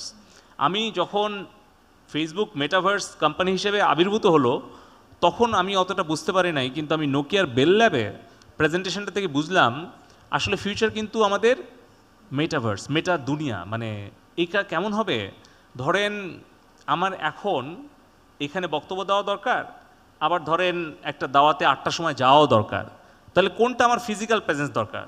দাওয়াত মানে ওটা খাওয়া, ওটা তো আমার ডিজিটাল টুইন তো আর খেতে পারবে না। বাট বক্তব্য, এখানে কিন্তু আমার রিয়েল ফিজিক্যাল প্রেজেন্সটা কিন্তু প্রয়োজন নাই। যদি আমার এখানে ক্লাউড ব্রেইন কানেক্টেড থাকে আর এখানে যদি 3D হলোগ্রাফিক আমার উপস্থিতি থাকে, তাহলে এই after hearing and listening all of your discussions after long মানে 2 hours টাইম, দেন যেই বক্তব্যটা আমি দিচ্ছি এটা কিন্তু আমার ডিজিটাল টুইন্স এটা কিন্তু দিতে পারতো বা দিতে পারবে আর অল্প দিনের মধ্যেই। আমি বলছি কিন্তু এটা কিন্তু রেকর্ডেড না। আমরা তো এখন রেকর্ডেড একটা স্পিচ পাঠাই কিংবা ভার্চুয়াল প্ল্যাটফর্মে ভার্চুয়াল মিটিংয়ে আমরা বক্তব্য দেই, কিন্তু আমি বলছি একেবারেই ডিজিটাল টুইন্সের কথা, যেটা কিনা ওইদিকে হয়তো সোমি আপার বাসায় যে পলক দাওয়াত খাচ্ছে 8টার সময়, আবার 8টার সময় সেম টাইম ইন্টারন্যাশনাল উইমেন সামিটে এখানে দাঁড়ায় বক্তব্য দিচ্ছে। এভাবেই কিন্তু মেটাভার্স পুরো পৃথিবীটাকে পাল্টায় দেবে। তো এই কারণে ই কমার্স বলেন, সফটওয়্যার, হার্ডওয়্যার, সবগুলো বিজনেসে মেটাভার্স একটা বড় ডিসরাপশন ক্রিয়েট করতে যাচ্ছে। সো এই এরিয়াগুলোতে আমাদের শেখা দরকার। আর এআই এমএল মানে কিন্তু সবাইকে একেবারে ব্যাচেলার ডিগ্রি হোল্ড করতে হবে তা কিন্তু না। আমি রিসেন্টলি দেখলাম মেশিন লার্নিং এখন এসএসসি এইচএসসি পাশ করা মেয়েরাও করছে, ছেলেরাও করছে। কীরকম? কারণ মেশিনকে শেখাচ্ছে, এই এটা গরুর ছবি, এটা ছাগলের ছবি, এটা পলকের ছবি, ঠিক আছে? এইটা মেশিনকে শেখাতে শেখাতে যেরকম করে আপনার ফোনে এখন ফেস রিকগনাইজিং সফটওয়্যার আপনাকে চিনতে পারে এবং লকটা খুলতে পারে, এরকমভাবে কিন্তু পুরো দুনিয়াতে মেশিন লার্নিংটা আস্তে আস্তে কিন্তু কাজ করছে। এবং এটা কিন্তু একেবারে যে সবাইকে হায়ার ডিগ্রি নিতে হবে এর কোনো মানে নাই। 3 মাস, 6 মাস, 12 মাসের ট্রেনিং নিয়েও করা যাবে। তো সেটাও আমাদের প্ল্যানে আছে। তো আমি বলতে চাই যে Sheikh Russel digital computer lab আপনারা ব্যবহার করতে পারেন। আপনাদের যেখানে প্রয়োজন হবে, জেলা, উপজেলা, ইউনিয়নে যদি ট্রেনিং ফ্যাসিলিটিস লাগে, যে আপনার 15টা 20টা ল্যাপটপ লাগবে, আপনি 1 ঘন্টা 2 ঘন্টা ট্রেনিং করাতে চান 7 দিন 15 দিন, তাহলে আপনারা আমাদের কাছে বলবেন, আমরা আপনাদেরকে সে অনুমতি দেব। কলেজ স্কুল আওয়ারের পর আপনারা কিন্তু 1 ঘন্টা 2 ঘন্টা 5 ঘন্টা আমাদের নারী উদ্যোক্তাদেরকে প্রশিক্ষণ দেওয়ার জন্য ফ্রি অফ কস্ট আমাদের এই 13,000 ল্যাব আপনারা ব্যবহার করতে পারেন। আমি আপনাদের সকলের জন্য শুভকামনা জানিয়ে আমার বক্তব্য এখানেই শেষ করছি। আমরা জয়ী, আমরা দুর্বার, প্রযুক্তি এগিয়ে যাওয়ার হাতিয়ার। জয় বাংলা, জয় বঙ্গবন্ধু।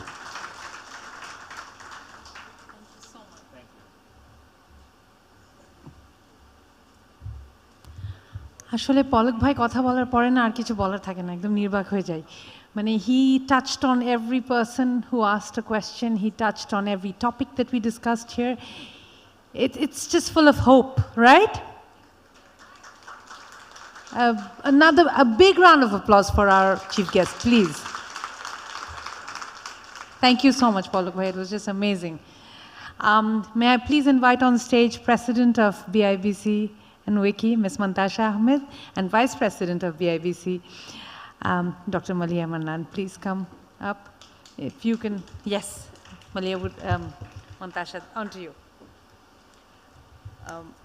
আজকে আমাদের মাননীয় প্রতিমন্ত্রী এত সুন্দর কিছু কথা বলে গেছেন, ওনাকে আসলে ধন্যবাদ না দিলেই নয়। যদিও ওনার বক্তব্যের পরে আমার বক্তব্য কেউই শুনতে ইন্টারেস্টেড হবে না, তারপরেও বলছি যে আমার মনে হয় আজকে যারা উদ্যোক্তারা এসেছেন, রেজিস্ট্রেশন করে এসেছেন আইসিটি সেশনে, তারা না চাইতেই কিন্তু অনেক কিছু পেয়ে গেছেন আমাদের মাননীয় প্রতিমন্ত্রীর কাছ থেকে। আপনারা যদি আসলেও এই ব্যাপারগুলোতে ইন্টারেস্টেড থাকেন, তাহলে আমি আপনাদেরকে রিকোয়েস্ট করব যে আমাদের বাইরে রেজিস্ট্রেশন বুথ আছে, যদি আপনারা রেজিস্ট্রেশন না করে থাকেন তাহলে অবশ্যই রেজিস্ট্রেশন করবেন, যাতে আমরা আপনাদের সাথে পরবর্তীতে যোগাযোগ করতে পারি। এবং মাননীয় প্রতিমন্ত্রীর কাছে আমার একটা রিকোয়েস্ট থাকবে যে আপনারা যদি 50,000 করে টাকা দিচ্ছেন, তাতেই কিন্তু একটা উদ্যোক্তার অনেক লাভ হচ্ছে। তো এরকম ছোট ছোট ফরেন ইনভেস্টমেন্টের একটা স্কিমও যেন বিডা হয়তো ডেভেলপ করতে পারে, সেটা আইসিটি প্রতিমন্ত্রী হিসেবে আপনি যদি ওনাদেরকে বলেন আইসিটি খাতে আমরা যদি এই ধরনের 50,000 থেকে 1 লাখ টাকার ছোট ছোট ফরেন ইনভেস্টমেন্ট পাই, দ্যাট উড বি গুড। অনেক ধন্যবাদ স্যার।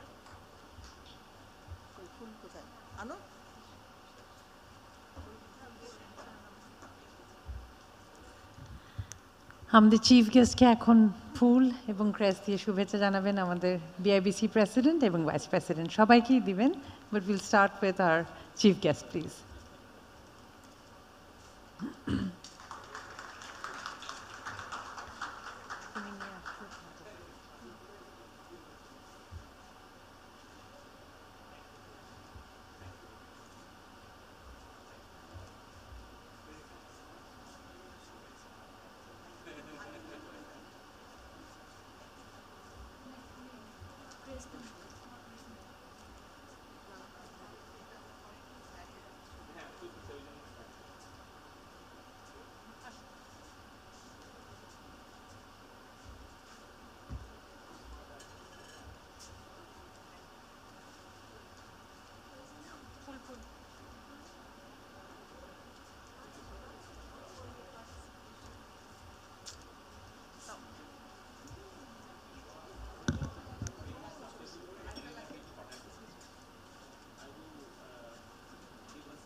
সবাই